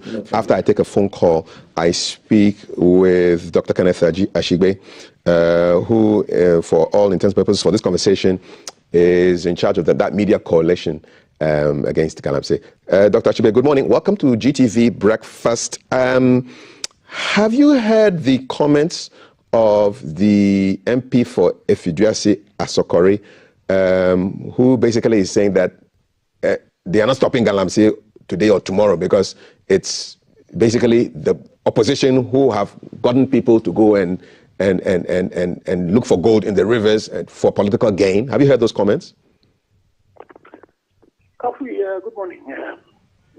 I am disturbed when I hear people who we have trained with our hard-earned money, and who are medical practitioners, make such statements. And I don't know whether you've also had the running mate of the former president, Prof. I don't know whether you had a video as well, where she had gone also into some of those communities, and she was making, points.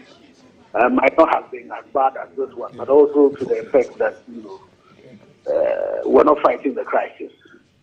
You know what you see? Okay. Yes, I can hear you. Go ahead. I'm listening. Have you seen that as well? Yeah. Yes. Yeah. So I think we need to see. It's the reason why the coalition, the media coalition, has written to His Excellency the Vice President, the presidential candidate of the SDP, and I've also written to His Excellency the former president, who is the presidential candidate of the NDC, asking that they needed to support the draconian measures we are asking His Excellency the current president, who is the commander-in-chief, who is the person who can act. So we are not oblivious of the fact that the action should be taken by the current president. But it is important that those who are vying to become our leaders next year also support this, so that they don't go into some of these CSS of the criminality that are happening and say the things that they are saying. But again, so for this MP to be telling us that the BDC that has been going bad all this while, it just started a month ago, for this MP, who should know by now the impact of heavy metal on unborn babies, that is causing, spontaneous abortion, that is causing deformation of babies, that is causing renal diseases, to go up, that is causing acidity of water in August to 14,000 NTUs. It is a crime change. And it is important that all of us as citizens, we start ignoring these politicians and focusing on what we can do to save ourselves of the crisis of genocidal proportions that confront us. For me, I am saddened that I was at the GJA event. And, my heart goes out to, I drop my heart out to the president of the GJA for his courageous statement and apt speech that he gave. And for the president, His Excellency the President, not to have responded to even an iota of the things said.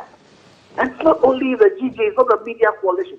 Over 50 organizations have lent their voice to the crisis that is confronting us. That is the challenge. I am just hoping that from some of the conversations I have had with some people in government, maybe government has an impending statement that they need to make. But my prayer is that they make it quickly, because today, organized labor is needed, because the timelines that we gave and today. And so definitely we're going to mobilize and make sure we take all democratic, tools that are available to us. That takes, advice from what the president said on the 7th of January 2017, right, to be citizens and not spectators. Dr. Ashigbe, you hinted, you spoke about draconian measures, your words, that you wanted to be taken against Galamsey. Can you list a couple of these draconian measures that you are looking forward to seeing? Well, I am borrowing the words of the current minister, Lands and Natural Resources, who tell us that when we ask the president to declare a state of emergency over the water bodies and the buffers of the water bodies, which are illegal, to declare a state of emergency over mining in our forest reserves that has the source of our water. When we asked for the repeal of LI 2462 to prevent, globally significant biodiversity areas from giving up for mining, he calls that draconian measure. Mm-hmm. When you are in an environment where the stability of water is up to 60,000 NGs, I wonder what the Honorable Minister would have said if his son was the young man who had left KNUS, gone home to come back to defend his thesis, and had gone to one of these places and had fallen into a prison and died. If the Honorable Minister, wife, was a pregnant woman in Konongo who just woke up and all her crime was go to for nature's call and died in the bed. If the Honorable Minister had, relatives who are dying, the deformed baby that we're seeing, will he be calling that draconian measure? When you are faced with genocide, and I've heard some ministers tell us, and this MP tell us that there are foreigners who are involved in it. So if there are foreigners who are coming into your water bodies and destroying them, have people not declared war against? And if they are declaring the war within your country, wouldn't you use, the organs of state that's the military to be able to fight that? Mm. So yes, I use draconian measures, tongue in cheek, but it is the measure that we need to take currently to defend ourselves from the salt poisoning that is occurring, from the lack of water. Do you know what is happening to those fisher folk who used to fish on some of these water bodies that have been killed? To the extent that we've extended into the shallow of the sea at the estuary. So all those fisher folks that don't have the money to buy outboard motors and go deeper in to be able to fish, we're depriving them of their livelihood. Mm. So it's a multi-system failure that is affecting so many sectors of our economy. Before I let you go, I need to find out from you, what frustrates you most about being the convener of this media coalition against Galamsey? And do you see a glimmer of hope anywhere? So, Skafi, I think one of the frustrations is the failure of middle class. The middle class have been too quiet, but thank God we're beginning to see some changes. So now we have Labour that have joined the fight. We have the churches. I can tell you that there's a major church that is planning, a prayer protest. They are going to pray and ask God to do what God should do. And they themselves are also going to do what they have to do. That is definitely going to get all the other religious bodies to also join. Now we have formed the Ghana Coalition Against Galamsey. That is mobilizing 10 different blocks: academia and research, labor, religious groups, traditional authorities, professional bodies, 10 of them. Corporate Ghana, where we're going to get one of the top 4 audit firms to provide financial services, another one to also provide audit services, so that we can not only stop the crisis, but also then mobilize all of Ghana, like the Academy of Sciences and all, to be able to point out to a place where we get to sustainable mining. But at this stage, our focus is to get corporate Ghana, to get the middle class, get all of us rise up, so that we can show to the political leaders the fact that when you go into the constitution, sovereignty resides in us. One of my major other frustrations is the fact that, and we've done it from 2016, we've seen the politicians. It is the political cycle is equal to when Galamsey gets to its peak. But unfortunately, we've been doing it since 2016 and pushing the brakes, and we've gotten to the point where Ghana is at the point of extinction. And so that's my frustration. So I plead with everybody watching GTV today that you need to listen to that Catholic priest who was talking about the wickedness of the politicians. And I think all of us that we all need to start showing our revulsion for what is happening by the things we post, the things we say. And we plead with the NDC and NPP. Today, this is not the time for us to be playing partisanship with this. Anybody who stands in the way of Ghanaians know that you are standing in the way of a massive force, because we have awakened and we're not going to allow politics.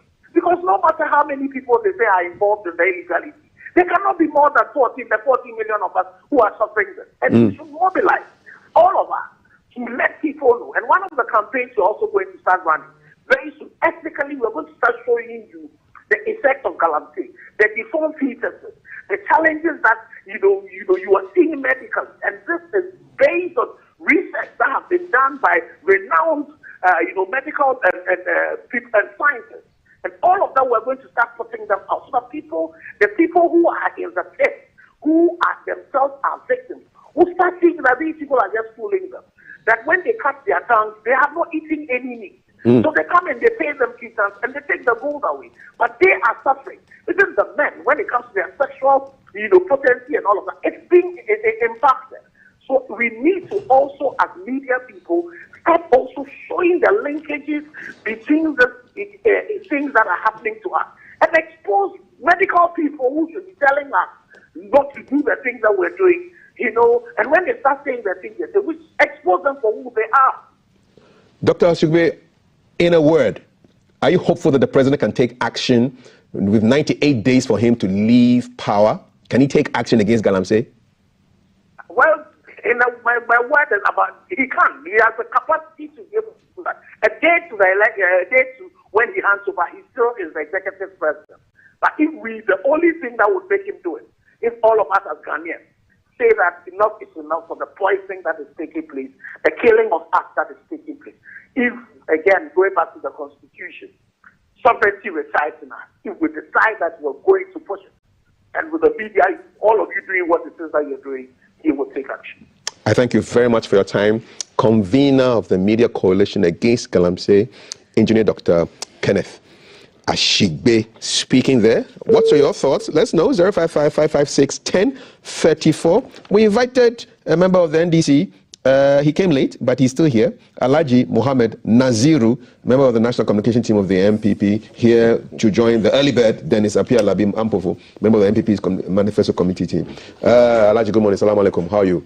Good morning. All righty. It's only been one issue on our mind this morning. It has to do with Galamsey and statements that an MPP member, MP made, and then also statements that Professor Jane also made about Galamsey, and Dr. Ashigbe basically saying, listen, enough is enough. You guys should just stop the politics, and your interest cannot be more supreme or higher than the interests of the people of Ghana. It's a fair call, isn't it? You're politicizing the issues too much. Well, I will take the opportunity to apologize to viewers for coming a little late because of circumstances beyond my control. All right. I will quickly move into address some of the issues raised by Kenneth Ashigbe. I mean, he's done all he could. I mean, everybody realized how he's fought so hard and how he was able to mobilize the media, even in support of the government, towards the fight against Galamsey. Where I bet to differ is the attempt to lump political parties together.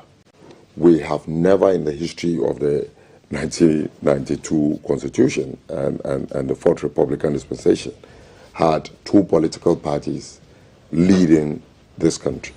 It has always been one political party with its leader being the president.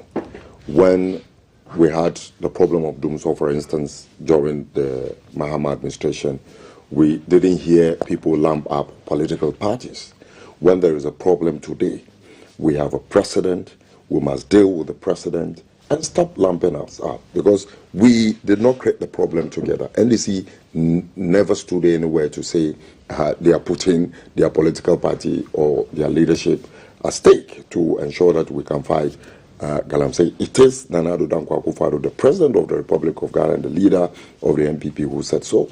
NDC has no, official who could stand publicly to address people and make remarks to sort of encourage Galamseyers and tell them they are going to, they are not going to stop it today, they are not going to stop it tomorrow.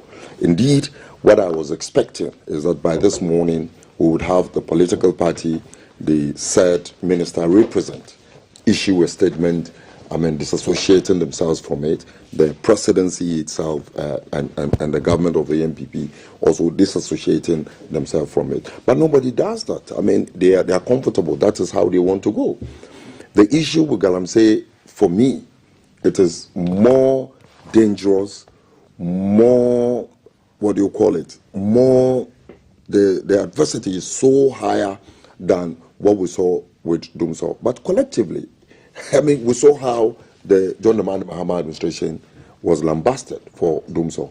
As we speak today, the dangers that are associated with Galamsey and the effects of Galamsey is threatening our very survival on this earth. And if that is the case where your survival is being threatened, because they say water is life, we continue to keep quiet over it, I don't see what else we can do. There is no sign coming from the president, especially from what transpired at the Ghana Journalists Association's awards night and the issues raised for the president to go address that gathering without even making mention of the issues raised, which has to do with Galamsey. So for you, if the president is in charge, he must take action. I mean that is what we voted for him for. For you and Dennis, I'm going to ask you one question, which was raised by Dr. Ashigbe. He says, listen, he recognizes that the commander-in-chief of the Ghana Armed Forces, President of the Republic of Ghana, is President Nana Addo Dankwa Akufo-Addo. He needs to take action because he's running Ghana now till 7th January. Now, whoever takes over from him will also have to take action on the problems we are suffering now. And it is his wish that the current flag bearers of the NPP and the NDC make that commitment that they will deal with Galamsey without politicizing the situation. Is that not a fair call? Well, it's a fair call, but if you take, for instance, John Dramani Mahama, he's made his position clear that one of the cause of the problem today, as we see, is the government allowing for mining or Galamsey activity in the forest areas, which used not to be the case. And he's coming back to ensure that we at least stop mining in the forest reserves. So would you be happy to see a symbolic event where the president is there and then these people come around and they basically say this is the pact, they are signing this agreement to deal with these things without politicizing it? Well, nobody is politicizing this issue, if you ask me. From my point of view, there is an issue that we have to deal with it as Ghanaians, and we have leadership. The leadership, be it from the NDC, from the MPP, whoever is in power has the resources and the power invested in him to ensure that right is done. And that must be done. So back to you, Dennis. He made a fair point that when we were going through Dumso challenges, nobody asked for the MPP to come and or blamed NDC for the MPP for the problem. They said, listen, this is your own wahala, deal with it. And that is how come they had to do what they had to do, and they put the responsibility on their head. Why are you asking for people to also come and help you solve a problem when you are in charge of the car? Comparing Dumso to the Galamsey menace is like comparing... It's still a problem. No, I'm dealing with it.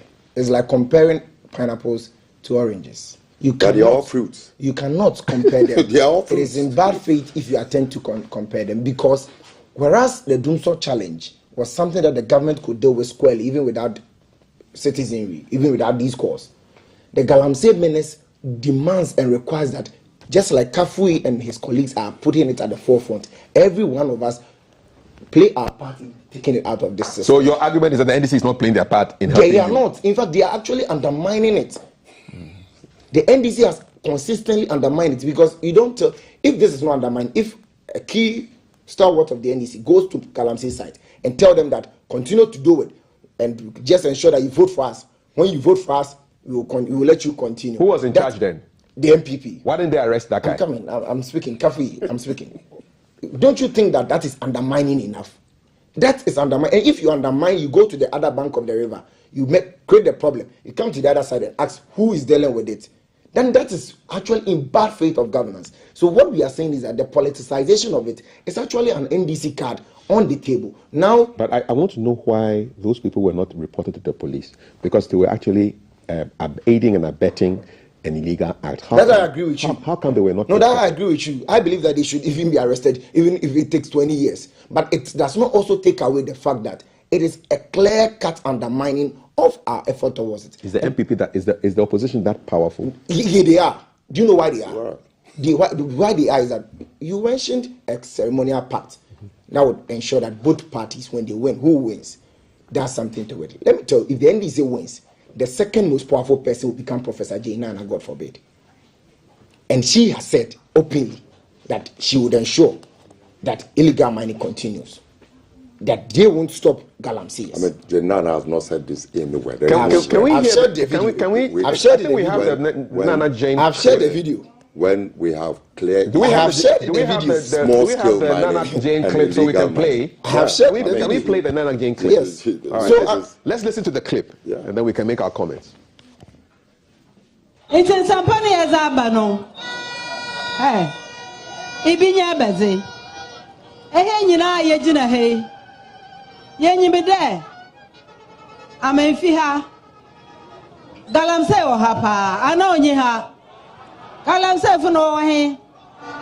When you magana Hanewa. And yan down putting a sabi with the gold waha.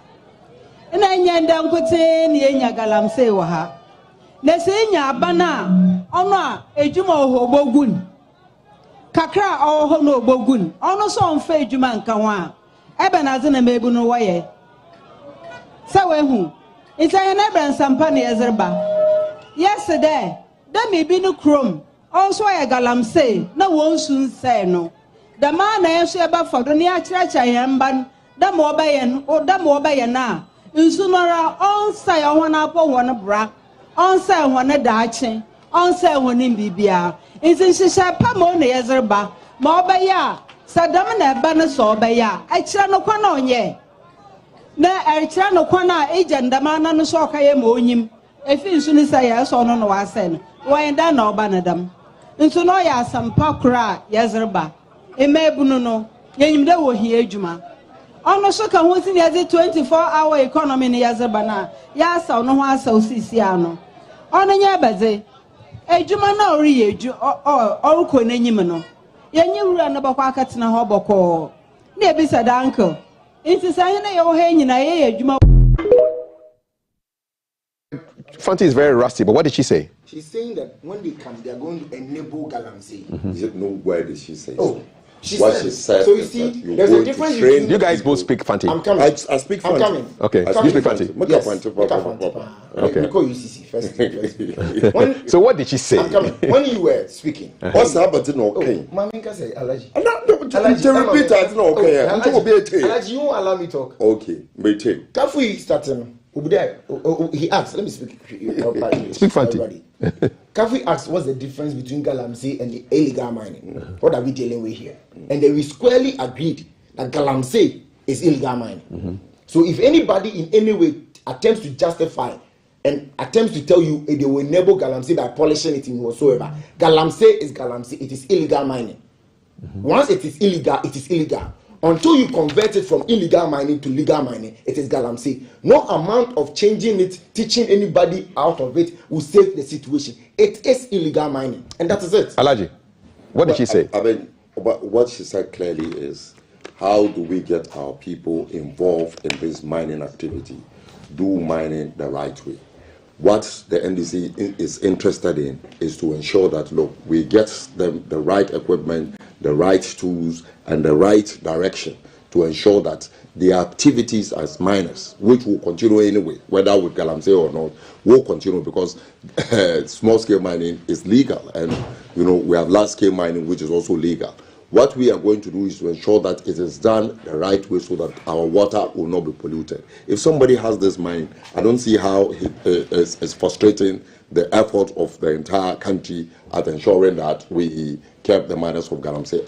However, we all heard what the NPP MP, who is a doctor, a medical doctor, saying that they are not stopping Galamsey today, they are not stopping it tomorrow. And I'm surprised. That is the hypocrisy that has led us to where we are here. I'm surprised that he would have a problem with someone who said, we will teach the people so that they will not pollute the water.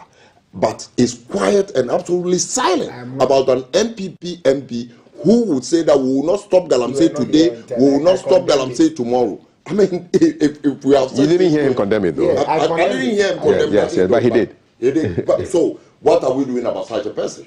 If we were in the NDC, people who make even simple utterances such as this are, ostracized from their position. They are penalized so that people will not repeat that. What we expect to see is at least the government to condemn him. Disassociating itself from that statement. And you sit here and say, and this is rather frustrating the airport. How can we do that? All right. Don't frustrate me. Let me read the messages. 055-556-1034. This is from Samiti. King Kaf, government has failed in its dealings with Galamsey. And you are sad that Dennis is defending it. Dennis is not actually defending it. He actually admitted that the fight hasn't gone the way it should have gone. So please, don't put words in his mouth. Enough is enough. What saddens me most are the police who have all the resources and dress best to arrest protesters. They should go and ensure the mining is done right. All our leaders are questionable in this country called Ghana. Good morning. Says Nah Sam. Emmanuel J. Boating. If the running mate of NDC made similar comments on Galamsey, kindly play back her comments. We just played it back. Thank you so much, Emmanuel. Thank you for the props.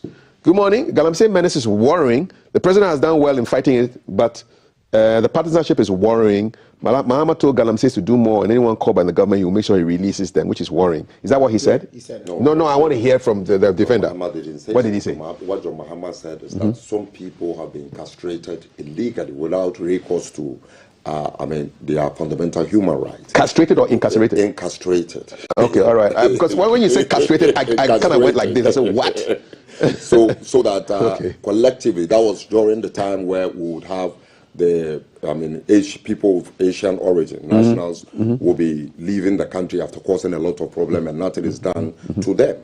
When we ask MPP ministers, they tell us that there are issues that they cannot deal with, so they must allow those people to go. If those people can go, then the ordinary Ghanaians can also be freed. Felix in Kumasi. Can I speak briefly to that? You want to defend Mahama? No. Briefly to that. What is the issue? He says Mahama did not say that.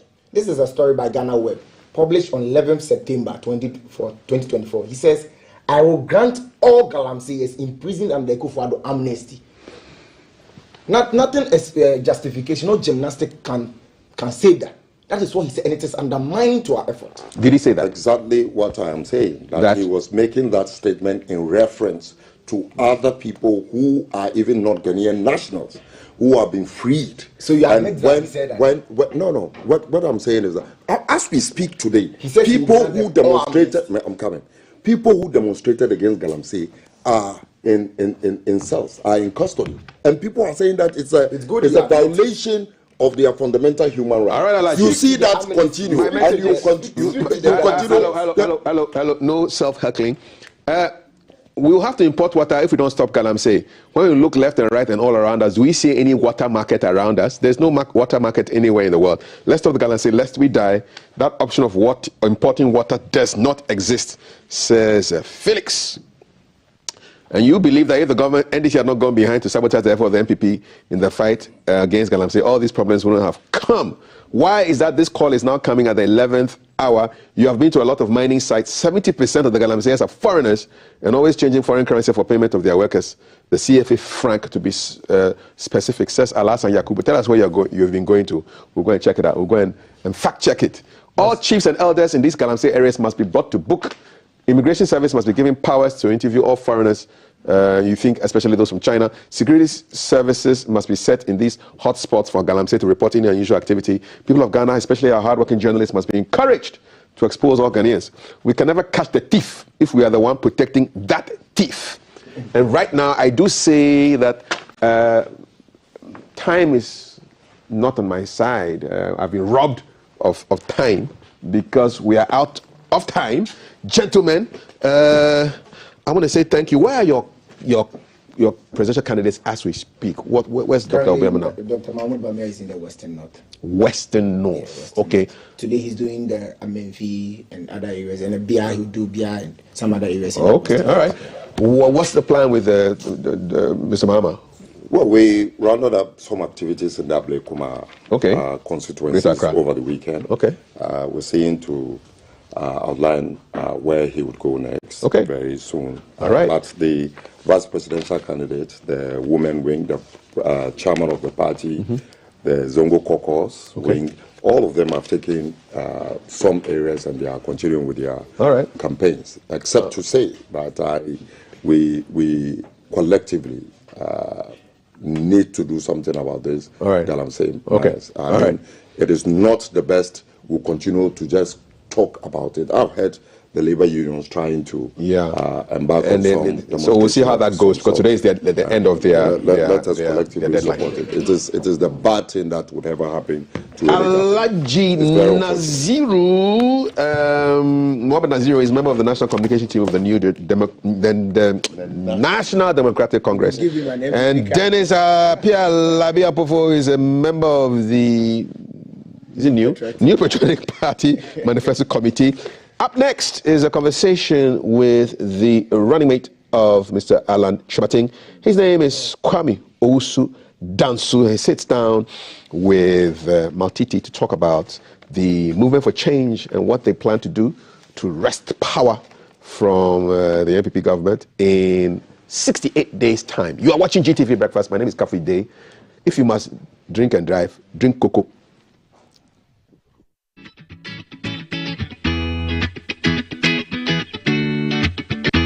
Live from GBC Studio 1, this is The Breakfast Show.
Baby, you give me ice and fire. You're giving me wind and rain. You're some kind of butterfly. Baby, you give me midnight. You whip up my appetite. Don't leave me here high and dry. Oh, well, I don't wanna jinx it, baby. Myself at the spine. Don't wanna overthink it, baby. It's just treat your body and mine. Baby, you give me ice and fire.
You're chilling wind and rain. You're some kind of butterfly.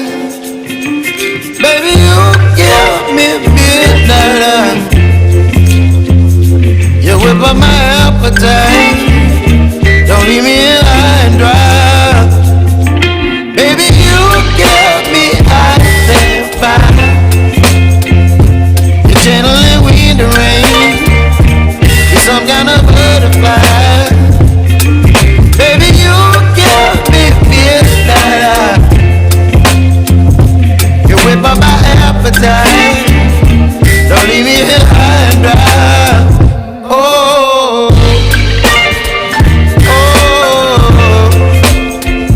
oh, oh,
days to election, 68 I should say, to election day in December. And on our manifesto watch in Ghana Wins today, we sit down with the running mate of the Movement for Change. Now he's a lawyer, a former musician and an advocate for youth empowerment.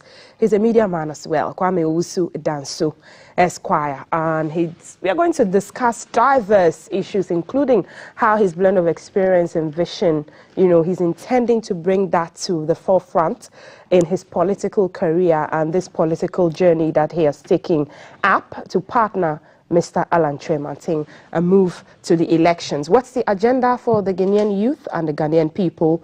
Let's unpack it all this morning. Send us your comments and your thoughts and your questions on 055-556-1034, and we're streaming live on GTV Ghana. I am Altiti Saida Sadiq, and my guest is the lawyer, Kwame Owusu Danso. Good morning. Good morning. Welcome to the show. Thank you very much. Great to have you. We should probably have had you when you were maybe guest hosting as a media person, but today you are Mr. Excellency or Your Excellency. It's all well and good. Great. The song, what memories does it bring to you? A nostalgic one for okay. Because I think we released this in 2000 and I believe 8. Wow. After we won the Nescafe African Revelations. I don't know if you remember that the competition that existed at the time. Mm-hmm. That gave birth to Prayer, Wuta, Traffic, and a few others. And this was when I had completed Kwame Nkrumah University of Science and Technology. When we had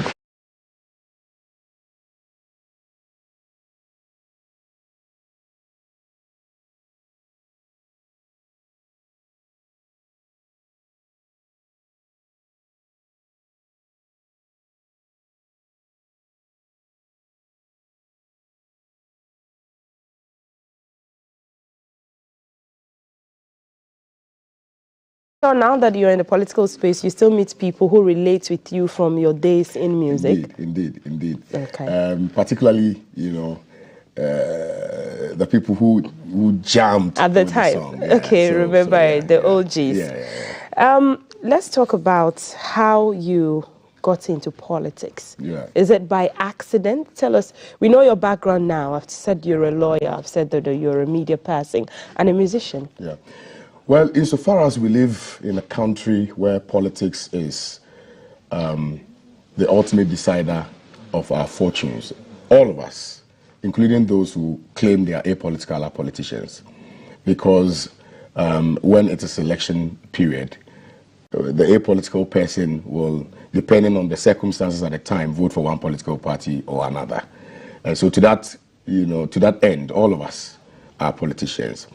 But I actively got involved in politics when I started hosting the Political Morning Show on Pan-African television.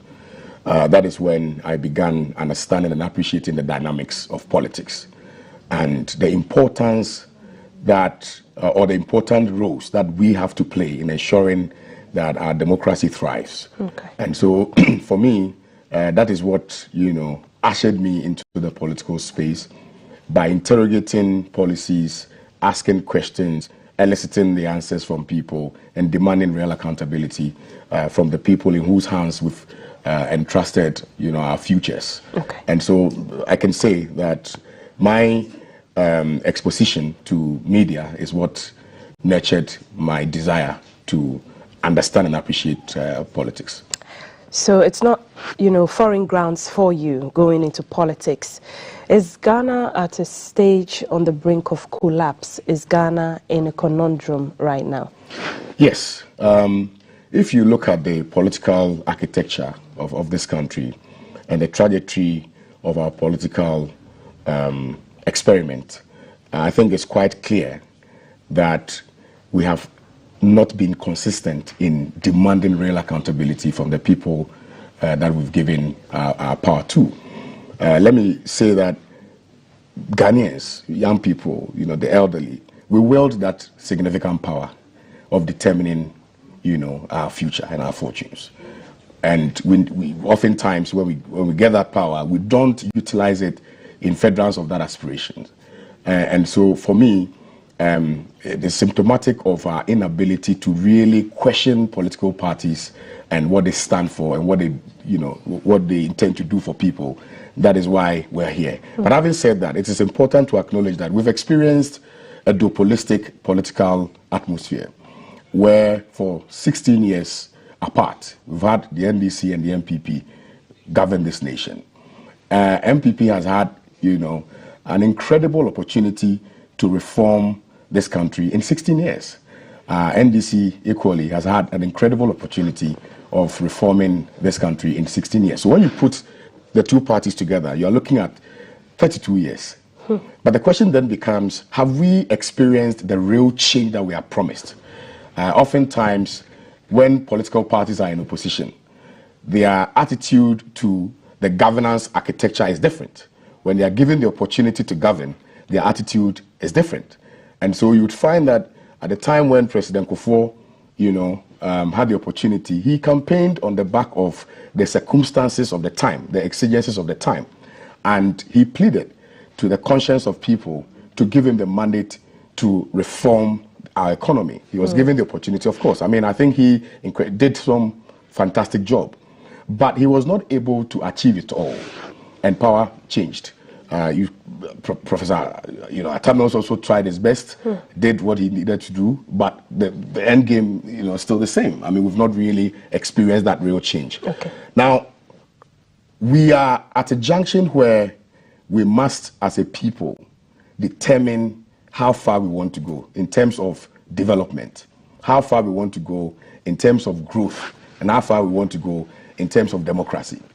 And so it is important that collectively we formulate, this new passion driven by our united attempt to see the development of this country. And so when we are given the opportunity, we must not just vote for political party colours.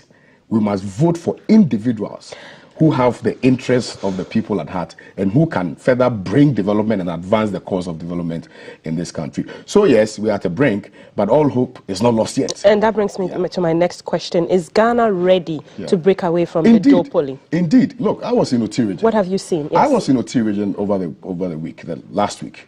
And it is demonstrably palpable that Ghanaians have had enough of the duopoly. Indeed, the loudest cry of the people is that we have experienced the MPP, we've experienced the NDC, and yet somehow in most communities they did not have very basic amenities of life. They did not have water, they did not have electricity. There was a community where in 2024 they don't have electricity. There was a community as big as Banda, they don't have secondary school. So it is the clearest of indications that without more, that we've gotten to a point where people have lost so much hope and confidence in the duopoly. The duopoly is a systemic creation to protect, this duopolistic system so that they will benefit from each other. I mean, what do we see? Like again, I told you that people have come to realize, or to the realization, that the continuation of this system will create an inflammable atmosphere where people would revolt, and maybe the revolution that people will embark upon may take the country, years back, and we don't want that to happen. People are really in abject poverty. It's unbelievable. Look, today the young people in even those who live in the peri-urban and urban communities are unable to rent. We are suffering. We are suffocating. People are unable to pay. Where I live, for instance, if you look at what's it called, a single room, for instance, you are looking at about 1,800 Ghana cedis a month. So for the young person who just graduated from the university, who is looking for a job to do, whose salary perhaps is around maybe 800 Ghana cedis or thereabout, how do you expect such a person to rent a room for 1,800 Ghana cedis? But all of these things are known to the politicians, but they do very little about it. It is as though they have designed or resigned themselves into creating a system where people will be impoverished, so that all the time they will be at the mercy of the politicians. So with all we cannot allow that to happen. All the interventions, National Youth Authority, Youth Employment, NAPCO, all these things, you don't see them as they are just paying lip service. feasible. What real change have we seen? Look at the unemployment rate. You've seen the figures. I don't need to belabor this. It is important that at this material moment, we call for that change. Look, and I was very excited when, at the last elections, we saw that there was parity in terms of our representatives in Parliament, 137, 137. I thought that was going to be the beginning of that change in our political architecture that we were going to experience. Fast forward, what did we see? We haven't seen that change. We haven't seen that change. So it is as though it is just this political football that they are playing with the emotions and with the plight of the Ghanaian people, and we cannot allow that to happen. Okay, I'll come to the 10-point policy on the youth, and if we're talking about the grassroots and the young people in these areas, let me begin with the young people in Galamsey and in mining, and that's the bottle of water from Prague every day was talking about. And I saw you keenly listening to the duopoly of the political parties, the MPP and NDC, talk about who is to blame for, Galamsey. What's the movement for change going to do differently? Reclamation of lands, because the water has gone bad already. Our inability to deal with the issue of Galamsey is clearly as a result of failed leadership. I don't think we need to even pretend. We do not have leaders in this country. At best, we have leaders who are very selfish to their parochial political interests. And so that is why we've been unable to deal with the issue of Galamsey. We have leaders who are very unprincipled, leaders who do not understand the predicament and the exigencies of now. This is an essential threat. It's a national security matter. Yet somehow you have these two political parties come on the platform, and instead of them to be very bold in explaining to the Ghanaian people what they intend to do to address this fundamental issue, they go on with this, with the usual rhetorics and platitudes. Honorable Alan Chemantin has demonstrated. You see, at this point in time, what do we need? What kind of leader do we need?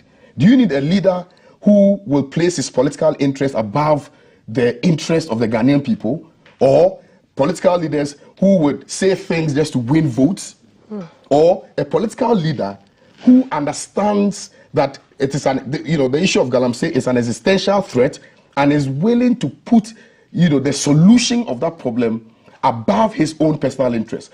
The only political leader, and you see, I'm saying political leader, not even I'm not trying to put parity or comparing political parties and their colors. I'm talking about leaders, personalities. You have the only political personality, and check the records, who has openly identified that it is an existential threat and who has indicated that we must ban it.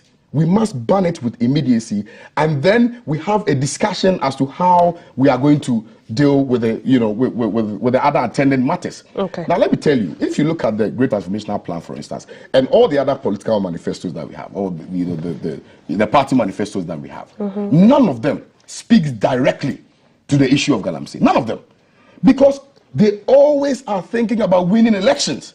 They are not thinking about posterity. They are not thinking about tomorrow. They are not thinking about us now. In the next 20, 30, 40 years, all of these political elites would have died and would have been dead. We will be the ones left in this country to suffer the brunt of their indecisiveness, of their greed. It is greed. That is why we are here. People who are supposed to know better, act better, and do better for the young people are the ones who are engineering that act. Look, this is not trying to do politics with this matter. But it is quite axiomatic that if you go to these Galamsey sites, the people who are, the unseen hands behind the people who are doing these Galamsey activities are the politicians. Well, they are the ones who are behind them. They are the ones who are emboldening them. And today, look, let me tell you something. Is this above political will? Dr. Hassan Ayariga has sat here and he said that it is the politicians, the accomplices. And you're saying this as well. But absolutely. And I'm saying that beyond the complicity of these political elites is their inability to confront the issue head on. And I'm saying that amongst all the political parties and the political leaders, the only person who has demonstrated political will is Alan Chamantin. Let's not belabor this matter. And look, we've gotten to a point where we must speak truth to power. Even if you will lose votes? Absolutely. What do we hold dear? Do we just need votes, or we want to better the lives of the people? Okay. Today, we are being told that my home region, central region, we were facing water crisis. The UN report indicates that in 2030, Ghana will be importing water. But it appears that by reason of the greed and selfishness of these political, particularly the current administration and the opposition, NDC, they've not been clear. And that is why the 2030, we've brought the 2030 forward to 2024. So if care is not taken, we shall be importing water into the country. Must we continue on that tangent? Must we continue like that? Why are we destroying our country? That it would take about 3,000 years to get mercury out of our water. So if today, because you are a young person and you are so married to your political colours, you think that you will support, this insensitivity and greed on the part of government or the part of these other political opponents. How does the movement for change intend to change the mind of people to let them understand the veracity of what is happening, and that there's still hope if they lose their jobs in the Galamsey area? There is hope, and that's why in my preamble I was succinctly clear that it is the young people who have been pushed into Galamsey. In fact, I've seen videos of people who are saying that if jobs are created, they will not go into Galamsey. So we need to create jobs. We need to ensure that whether formal or informal sector, we have policies designed that will address the concerns of the people. And listen, Honorable Alan Chamantin has indicated time and again that he is for the youth of this country. And that is why I accepted his call. Because if you look at, the 10-point plan that he has for the youth, it's quite clear that, and let me just go through them and then I'll explain them one after the other. Definitely. I want you to touch also on, the 10-point policy on you being a corporate strategist and why you thought that partnering with Alan Chamantin, because critics would say that, well, he was part of the MPP before he broke away, and how you think it would be feasible for him to be able to roll out all of these strategies and plans, the Great Transformational Plan and the 10-point policy. Principles are either wholly kept or wholly abandoned. He was part of the creation of the MPP party. He was a financier of the party. He was there at the inception of the party. And for somebody like that to, in 2024, take a step back and form a movement for the youth, that person must be commended. Look, who brought Ghana independence? Osadifo Dr. Kwame Nkrumah gave us independence. Was he not invited to join UGCC? He was invited to join UGCC. But at some point when he thought that the principles and ideologies of UGCC did not align with his own ideology and what the people of Ghana needed, he needed to move away and form CPP, and CPP gained independence for the Republic of Ghana. And I am telling you, demonstrably, I will not mince words, that we are at a point where the Ghanaian people are tired of the duopoly. And so, by Alan Chematin leaving the NPP, it's a signal that he would not be cajoled and kowtowed to the whims and caprices of the current group of NPP people that are in power now. And so forming the movement for change is the clearest of indications that he is going to take Ghana to the promised land. And he is going to give Ghana the second independence that we've been yearning for as young people of this country. Okay. We need to be liberated from the shackles of this duopolistic, architecture that we've created for ourselves as a nation. Right. And he is the person who is going to do that for us. You're touring the country, you're speaking to the grassroots. Paramount among their needs is what? What are they saying? Alan Danso, we need you to do this. Jobs, health systems, bad roads, and the final one is the issue of maternal matters. Okay. Like for instance, road linking to chips compounds, and schools, lack of schools. So yes, traversing Oti region, Bandak, Pasa, and all those other places. I think one thing is clear, that they need the very basic things of life. I mean, the things which have been clearly espoused by Abraham Maslow is what they are talking about. Okay. Shelter, food, water, basic things of life. And with Ghana's current debt crisis, do we have the resources and the capability to provide this for them? If you have sports ministry organizing the All African Games and spending $50 million on food, don't you think that money could have been used to build or to build mechanized boreholes in the villages? If you have a sports ministry, spend $16 million on refurbishing hostels, don't you think that money could have been used to build tip compounds in the villages? If you had sports ministry spending over $245 million, don't you think that money could have been used to construct roads in the cocoa communities? When you become vice president, what would you do to ministers under you who bloat contracts like that? Let me tell you, His Excellency Alan Chematin has indicated that in order to sanitize the political system, we are going to fight corruption head on. Because look, at the heart of all of these things that we're experiencing is the issue of corruption, at the heart of it. Mismanagement of the economy. So he's going to ensure that we are fiscally disciplined. Fiscal discipline is one. Revenue optimization is another. Now, we are going to create what we call a anti-corruption czar. Now, the anti-corruption czar will be decoupled from the Attorney General's office. Yes, we have the Office of the Special Prosecutor, but you do know that the constraint of the Office of the Special Prosecutor is in respect to the fact that they derive their power from that of the Attorney General. And therefore, sometimes, even if it is palpable that there is some issue of corruption, they are unable to deal with it. So we are going to separate that. We are going to create an anti-corruption czar that will specifically deal with the issue of corruption. Look, I tell you what, if we deal with the issue of corruption, we will be able to save so much and send the very basic things that the people need to the communities who need them. I'm telling you, we have been to the nook and cranny of this country. In Oti region, I did not miss any village. I went to every single village in Oti region. And I could feel their emotions. I could feel their depression.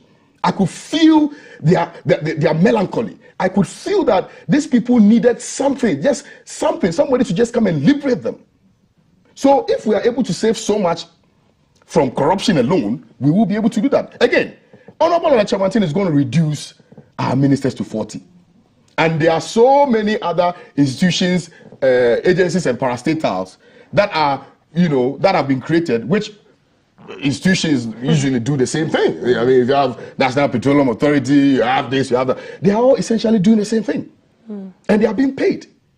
So if we reduce, and let me just read that to you, so that you know everything that I'm talking about is in the great. If you go to page 40 of the GTP, by the way, this is the best, this is not a manifesto, this is a plan that we intend to execute. If you read page 40 of, and once you get to page 40, I just want to remind our viewers, you can send us your thoughts and comments on 055-556-1034. I'm sitting with lawyer Kwame Danso. He's the running mate for the Movement for Change, and we're looking at the policies of the Movement for Change we intend to wrestle back in December 2024.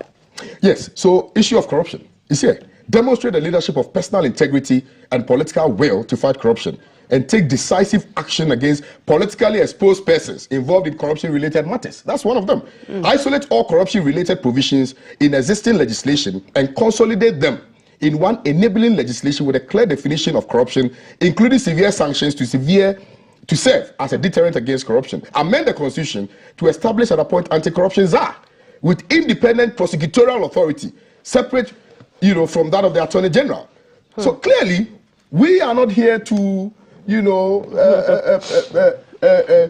support corruption and corruption-related matter. Right now, as we speak, there is no clear definition of what corruption is.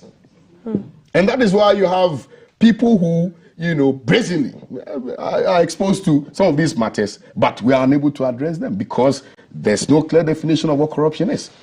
So once we are able to deal with the issue of corruption, believe you me, we will save so much and we will get a lot of money to be able to fund all of these things that we are talking about. Corruption alone can solve Ghana's problems. We have definitely heard about the amounts of money we lose to corruption and what that can do for Ghana's economy. And I'm sure a lot of you people will be asking whether there will be the will to do what you are saying you would do with Alan Kyerematen to ensure that if ministers under you are caught in corruption scandals, they'll be dismissed, they will be punished.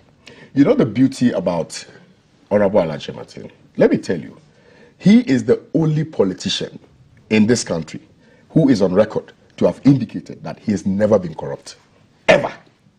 So if you have a leader who can so openly tell you that I've not been corrupt, and if you have any evidence of any such, corrupt activity, does that mean he's putting himself up for any investigation that will prove that? So that is the whole point. So if you have a leader who is not corrupt, who will ensure strict compliance with procurement processes, strict compliance with the rules of engagement, why then will any of his appointees engage in corruption? You get the point. If the fish will get rotten, it will start from the head. So that is the whole point. If the head is pious and has integrity and credibility, it trickles down to every other person who's following him. Okay. And that is why I am very confident that His Excellency Alan Kyerematen will be able to deal with corruption head on. And any such ministers, and you see the good thing, the beauty about Alan Kyerematen's government will be that we're going to form a government of national unity. That is why he is a non-partisan political leader. So we're going to form a government of national unity. So if Kafuide can handle tourism, we'll bring Kafuide in. If you can handle education, we'll bring you in. If these wonderful imams can handle the religion aspect of it, we will bring them in. If somebody in NDC can handle finance, we'll bring them in. Somebody from MPP can handle sports, we'll bring them in. We are looking for competence. And that is why I'm saying that Ghanaians should move away from party callous, to personalities. Because ultimately, when you go and you vote, yes, you belong to party A, you belong to party B. But when the person wins, the person does not represent your party anymore. The person represents the generality of the Ghanaian people, whether or not you voted for them. Okay. And so what do you need? Do you need a leader who will be able to ameliorate your challenges, or you need a leader who will just come and feather their parties, internal manifestos like the example they gave of the Japadia? You get the point. Right. So that is what we are looking at. It's been often touted that young people, they thrive when they are doing their own businesses. And how will you ensure that either the amniotic ecosystem for young people's businesses to thrive, either financing, loan schemes? And since you've been a media person, you see salary remuneration of media people, bloggers, content creators. What's the Movement for Change going to do to cushion these people? Fantastic. So first of all, for the informal sector, we are looking at creating what we call the Traders Bank. Now, oftentimes, these political parties, when they are designing their manifestos, they don't factor in. So for instance, if you are a tomato seller and you want to go to any other country to import tomato, or by the way, we're going to work on agriculture, so they won't even import anymore. But you want to go to, let's say, Burkina, Tamale to import tomatoes to Accra, and you don't have, money. The Traders Bank will give you the opportunity to go to your own people and loan money without interest. Okay. So because it will be controlled by the traders themselves. So that is one aspect of it. Now the other aspect is that we're going to incentivize, banks so that they can provide collateral-free loans to small and medium enterprises. So, for instance, 10% profit after tax will be dedicated to providing loans to young people who want to go into the entrepreneurial space. So, these are the very basic things that we're going to be doing for them. For the creative arts and the media and things like that, we're going to create what we call the Creative Arts Fund.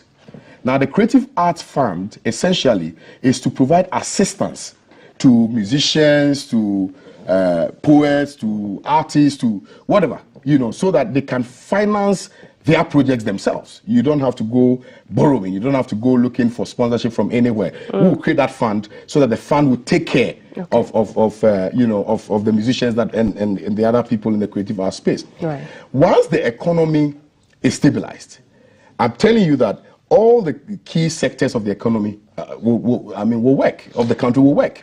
So the media space and things like that you're talking about, if we have an economy that is buoyant, that is flourishing, I don't think that, media houses will not get enough adverts. You recall that this is just a recent situation. Right. Yeah, back in the day, the money was good. That's it true. Is just the because introduction of new media and even the things like that is what it. Right. But again, His Excellency Alan Chamantin has demonstrated that he has the wherewithal to provide a stable economy so that all other sectors will thrive. Okay.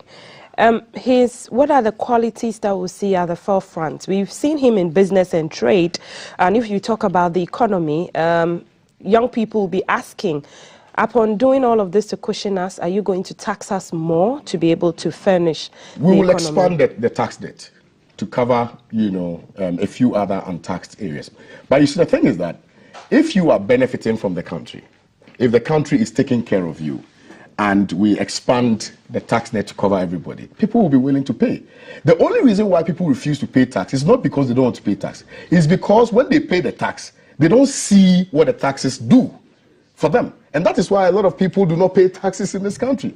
So people are not opposed to the payment of taxes. Their only concern is that when they pay the taxes, they don't see what the taxes are used for. But obviously, you will see, it will be demonstrably clear to you that your taxes are used to construct roads, your taxes are used to build markets, your taxes are used to build chip compounds, your taxes are used to develop the creative art space and all the other sectors. So you will see it, it will be visible to you. So when we expand the net, nobody will complain. Okay. So this morning, the lawyer Kwame Danso is answering your questions and elaborating on their policies. We'll talk briefly about youth in sports as well, because that's a viable area. But let me throw it now to Kafri Day. Kafri Day. All right, Multi Side Sadiq. Here are the messages: 055-556-1034. Greetings, Kwame. Oh, Sudansu. These are the messages from Mr. Ansar in Tema. KOD truly cares for the youth of this country. His passion is truly commendable. I want to know from him if he will be there for us at the next demonstration on 3rd October 2024. Mr. Ansar from Tema, will you be there?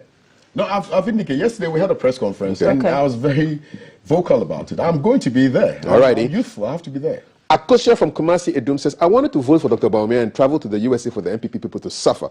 But I think I'll stop after listening to this young man. I have a choice now, KOD/Alan.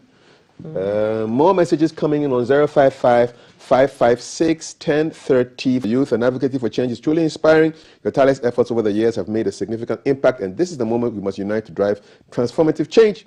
I wholeheartedly support your KOD on the Move campaign. Wish you continued success in all your endeavors. Together, let's champion a brighter future for the youth. There he is. That was spent on the All-African Games. And so he's seen the strides I've been making in respect of ensuring that there's real accountability brought to the Ghanaian people, which ostensibly will deal with the youth crisis that we have in the country. Okay. More messages. Yes, sir. More messages. Martin, can I go? Yes, go. Have a go at it. 055-556-1034. Fletcher says, A young, brilliant man with a promising future, Mr. Kwame Danso, you're so admirable. Kwachi says, Ghanaians, let's wake up. Vote NPP and NDC out. Solomon Brown says, they hate Alan. Good morning. But he's a good leader. So those are some of the comments. And then last question. Yes, which reaction has just disappointed you the most when people found out that you were the number 2 to Alan? Really, man. I'll be very sincere with you. I've not really received any backlash, except that people wanted to make a mockery out. Yeah, the last time when I went to Lex's comedy show, you know, for you to be a great comedian, you have to sit and draft something that will make Kafi laugh. You know, and it's difficult pleasing people.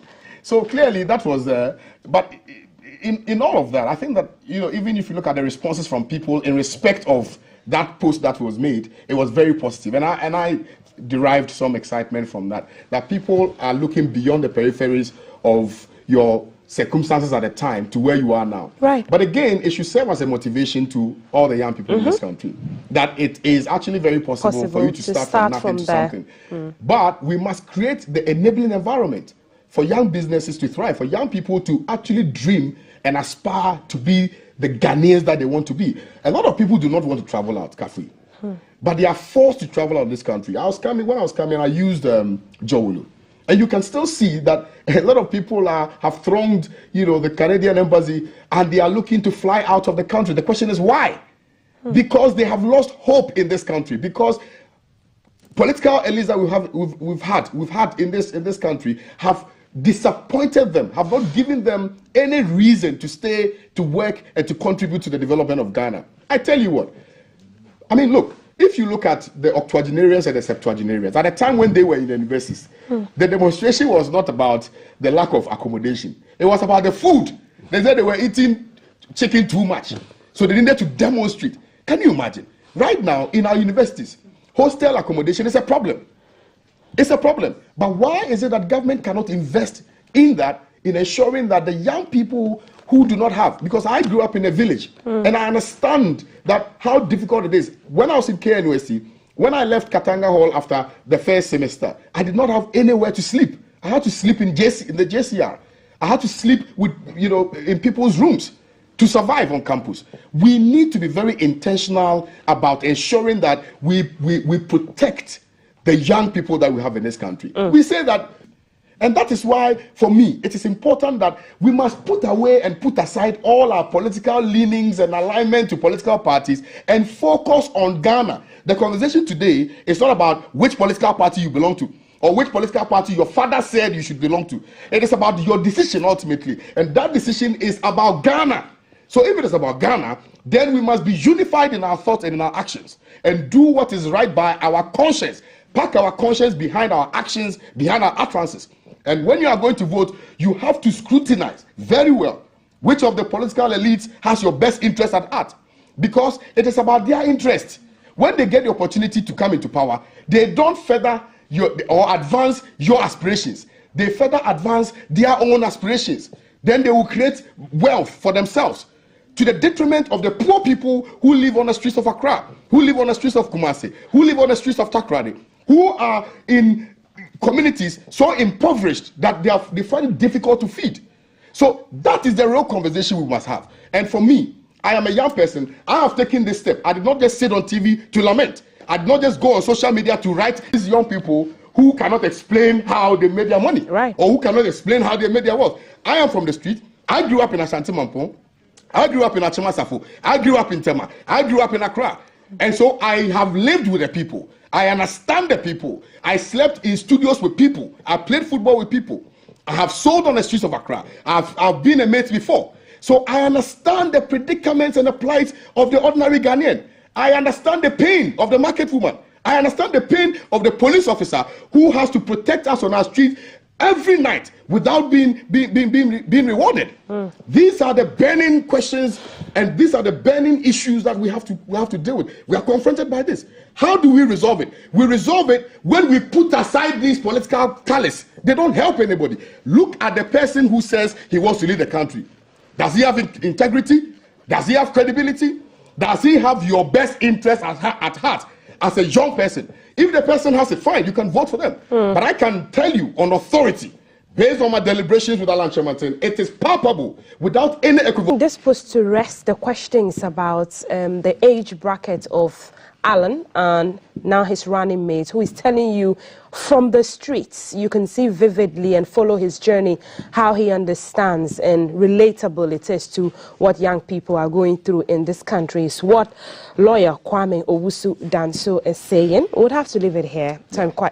Time is fast spent, but thank you so much for espousing all the policies that Alan Chairman thing, and you have a few words to add. Yes, I'm space for that. For want of time, I couldn't expand on all the policies, but I just want to assure the young people of this country that His Excellency Alan Chairman is a bold leader, somebody who has the wherewithal, who has the plans to deal with all the issues that we are confronted with. Let me say that finally to the young people of this country: don't be swayed by hype, and propaganda. We are the real youth. We understand ourselves. So please, if you ever been contemplating because a lacuna was created and somebody filled that lacuna, we are here. We represent the youth. And I'm telling you that you need to revisit your conscience. You need to revisit your conscience. Okay. And together, we can save this country. Together we can save this country is what the running mate for the movement for change, lawyer Kwame Owusu-Danso, from a musician, he's been a media person, and now he's the second man in charge of the movement for change, hoping to win the election in 2024 in December. He's on a tour with Alan Chemantin, going around the grassroots speaking to people. We've talked about the Traders Bank, we've talked about the Creative Arts Fund, and the anti-corruption czar that the movement for change wants to set up. My name is Maltiti Saida Sadeka. My costume is by No Rush Collection, but we want Lawyer Danso to drop a line or two from Golo Golo just before we go. I'm sure I'm a practice watching. Take everybody back.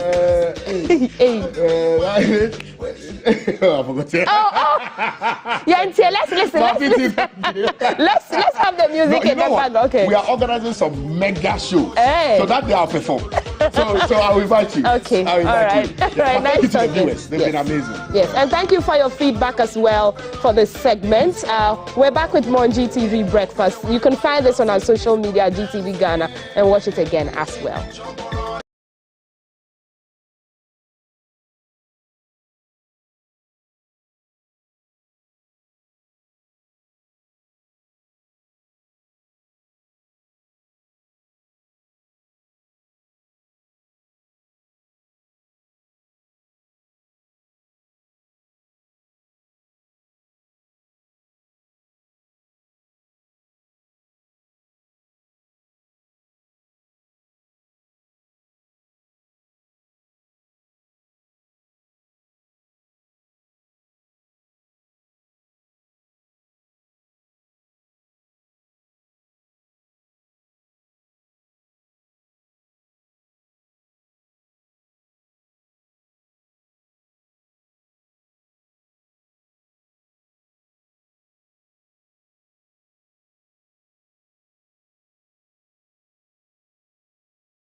touring the whole of Ghana to bring you cultures, ethnicity, cuisine. And today we find ourselves in the Western regions. I'm no expert, but we have an expert here. He is the tour guide. His name is Francis, and he's going to be telling us all we need to know about Fort Bartenstein right here in Botray. Francis, come along with me. Good morning.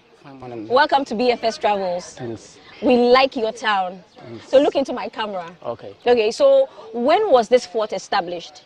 And well, it was in 1664. 1664. 1664. Wow. Yeah. Wow. By the Dutch. By the Dutch. Okay. Okay. And slaves fort. Okay. Were you mass slaves? Yeah. Okay. Okay. And the day so we change it. We abandoned. Then? Abandoned. Abandoned. To keep red oil and gold. Okay. After the slaves, and to keep red oil and gold. Okay. Wow. Through Portuguese and Netherlands, or Pussy, when in team, I know I had a bombo fort. Okay. Yoko be must baby wa oguma ne yo baby a what just sleeps no so wodugu aye menfo ne mbesiafo no so wodugu and the day no so baby a underground bi wo ho a wo fa wono for through to lagoon no mu straight na ship na ba fo wono ko the time na your village no who dey wo pick the slaves no wajuano ko South America and Brazil. Okay. Yeah. Inti slaves na wo fi an won call Brazil na America. Okay. Yeah. Okay. Inti yakwa bit machine ho. Yeah, that room ni awa ho yakwa be cheon baby a. Okay. No de yankwa. Okay. Inti ahade no obi abesra wona what for them kwan do ahade ya dem na. Nancy na wodo we ba rent season no am ofu bi emu. Ana no papa de complain for sika na waje aduma wodo no. Yeah, na misika income kaka na wo basela no. The misika na je bopa mo ya de we sisi ho. Sanya dama anka wa ka fuum. Inti nipa baako be visit fort na ahe na what charge no. Okay, I 50 cedi. 50 cedis for nipa baako. But any when you now so 50 cedi no. Obi o wa 30. Obi so wa ka 50 na otia. Okay.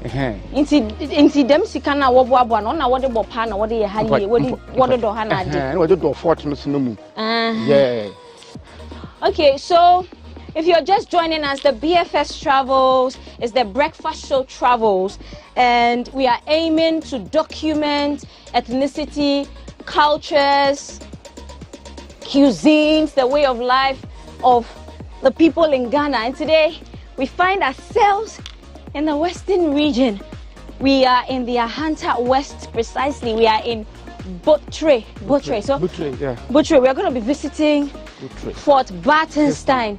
Fort Bartenstein is 360 years old, built by the Dutch. So to get there, you have to do this climb. Whoa! Thank you.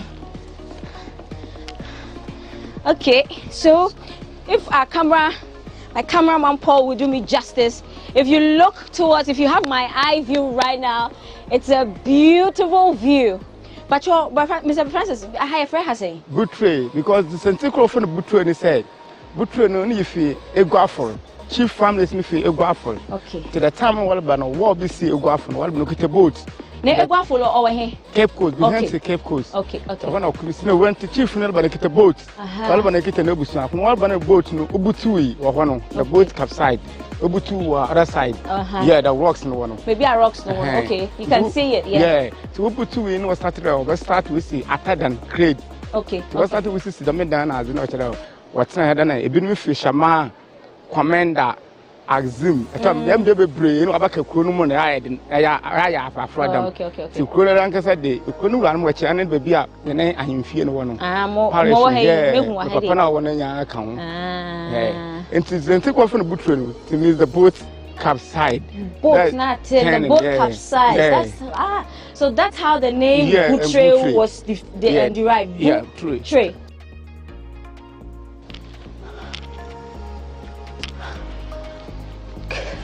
Yasha yakwa force no so rocks bi o ni na mfigan bi o mfigan na ha o fi Netherlands wo je bay. The rocks. Yeah. And it's telling us that when we go inside, there are some rocks that were brought in by the Dutch. So that's going to be evident pretty soon. Oh, no,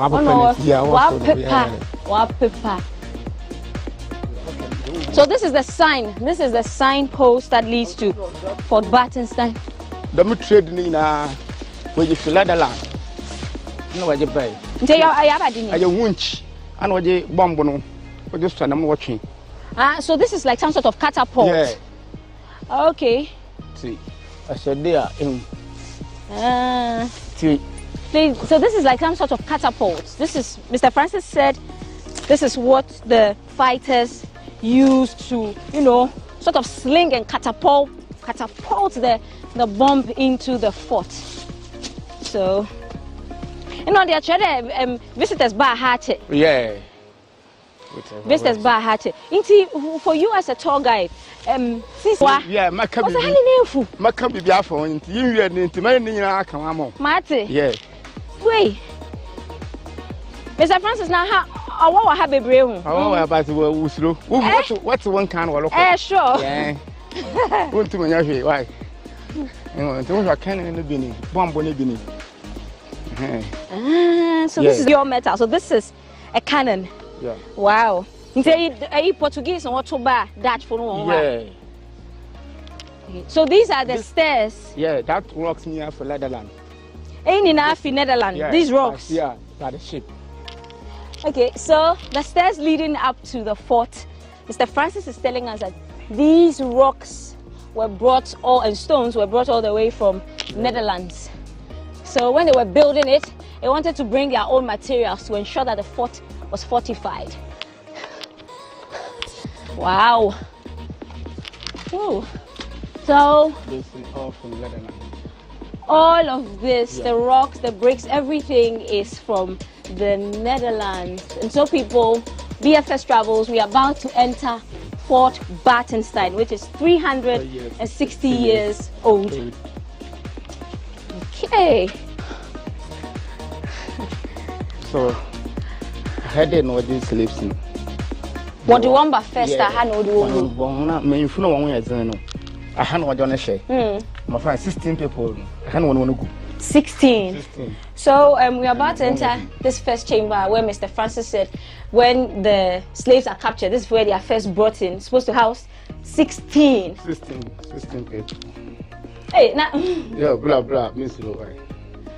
16. It was supposed to house 16 grown men in Benin for. My chain, the one you're fighting. I don't want one. Yeah. Okay. Yeah. So this chamber that we are in is the first port of call for the slaves when they are captured, and it's supposed to house 16 grown men, all shackled. Yeah. Ooh. So this is 360 years old. 3 minutes, Mr. Francis, I want to go down a room. Okay. And then, so where we are going to is where the female slaves were kept. Young queen side of our room. Okay. Where you did near basement until where the slaves in the hand on fire. No colagoon. No, so another harbor. The harbor no. What for had one harbor on a ship on speak with a Dakasana. Then when you what did you push him? Yes. It's in a stairs for her day. Yes, a shame day. But I can fit here. You can't fit here. And I back her. I walk streets. No, you're not fortunate. We walk on the same harbor in Sinmore, Lagoon. Okay. You're also going Lagoon. Okay. So no for true for heading and what you are my ship. Oh, maybe a wardrobe. Casino. I send one casino. Inside the day in the war village, who said, what the slaves know. What you want to call? What villages? Yeah. Okay. Underground through to the lagoon, and what you want to call? So, to prevent the villagers and the local folk from figuring out that the slaves were being sent outside the country, they were passed through this basement. It's really, really small. So it's sort of like, a hideaway, and then they go through there. And this is where the female slaves were kept. You see, I had how many embassies? Almost about 70 in Uguya. See, through and the soldiers, here be Safunibia, no move, change one, and you don't corner rooms, Why, that when I say, see, we see a strawberry. White people know almost about 70 for white people. For white people. I had in baby, I want so these are the remains. What remains of where the quarters? So this is the former quarters of the Dutch colonialists. So that's the place. Not one nature P. Then why you baby? Why you want a toilet? Okay. You walk up now. Hand this the place. Oko straight. And you go switching a video. Yeah. Okay. So this place served as a powder room, restroom, washroom, sort of. And so that's where he's showing us that this is where all the waste goes. So the urine and the human waste. This is where everything goes through.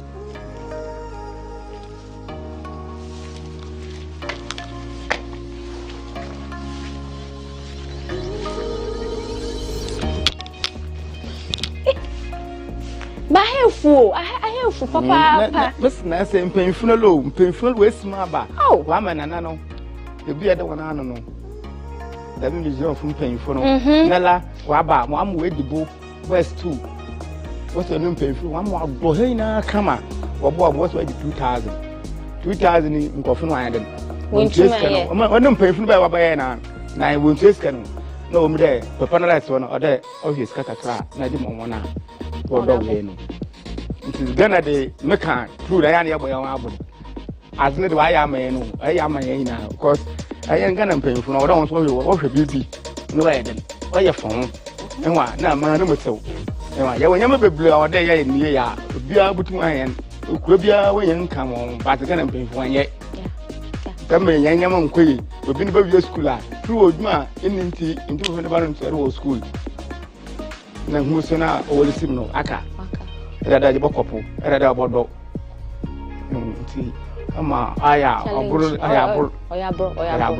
the way why in ye will be your school, but when your income of course.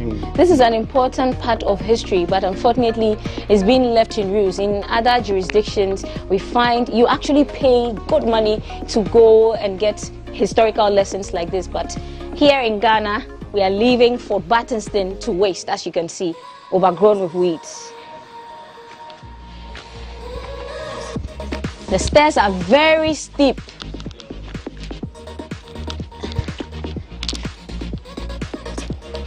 Okay.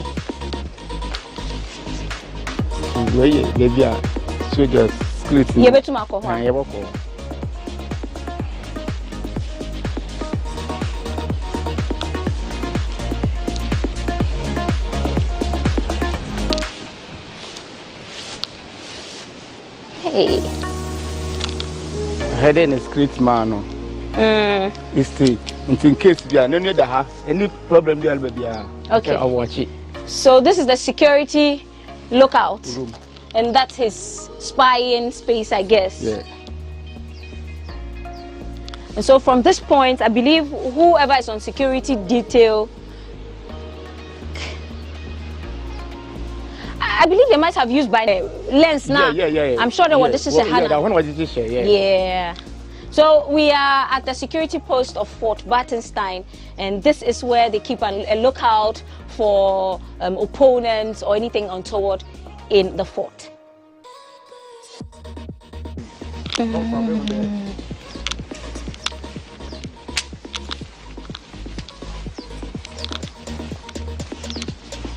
Also like ready. The me wood ni now. The wood for the beams, according to Mr. Francis, were brought from Holland as well. Okay. Your corn and the seed no no die length. Only. Okay. Into I had a no which part of the fort? So had a no which part of the fort? I had a near baby over baji over exercise. Okay. I heard no about sometimes the bone was the slaves so prayer. No, I'm about share. You kakla. Okay. No, I'm about that. You know, camp on us or no rooms in the. So this is like a place where the colonialists or the soldiers used to they come out here to get fresh air and some. Hey, lagoon.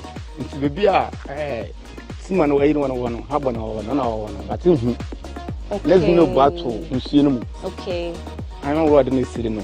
When Chinese will battle in cinema. Into lagoon your friend then? River Butchery. This is the river butchery. Now I've been seeing why them color. Galamsey Kodwa. Galamsey for no. Oh! My child pictures of my phone and incident in my pure brew. Na sister wa say. Inte wo ha wo phone ba. Blue na ye dey na. Phone do.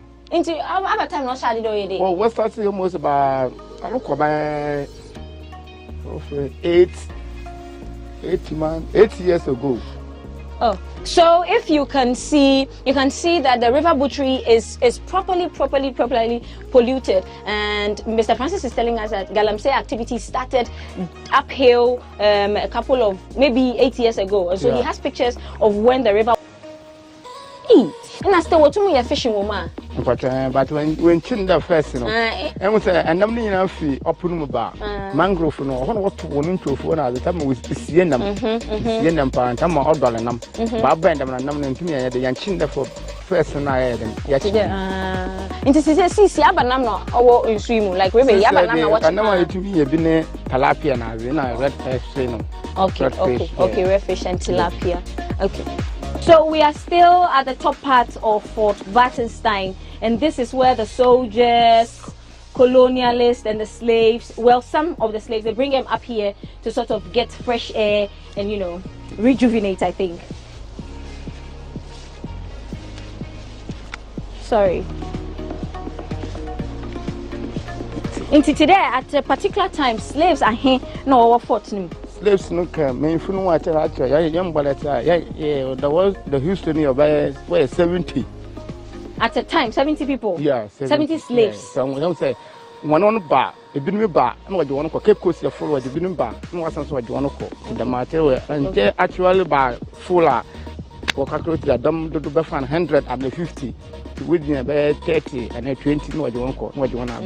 Because I catch a slaves none or any 100 no chado what you 50 waba the next day is no 50 side. Okay. At a point there were 100, but because of poor documentation we cannot tell the exact number of slaves that were transported via this fort into the Americas and Brazil. So people, this is the end of our tour here to Fort Bartenstein. Fort Bartenstein is 360 years old.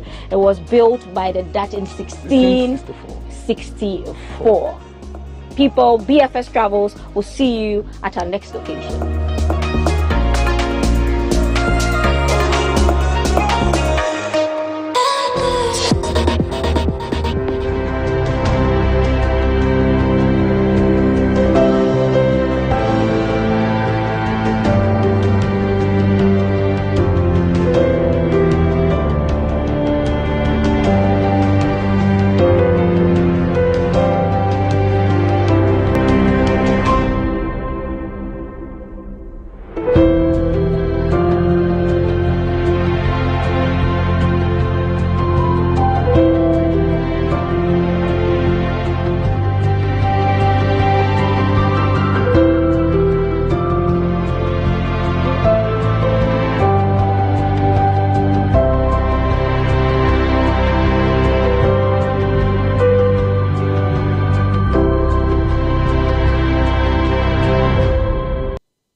One, two, 1, 2, 1, 2.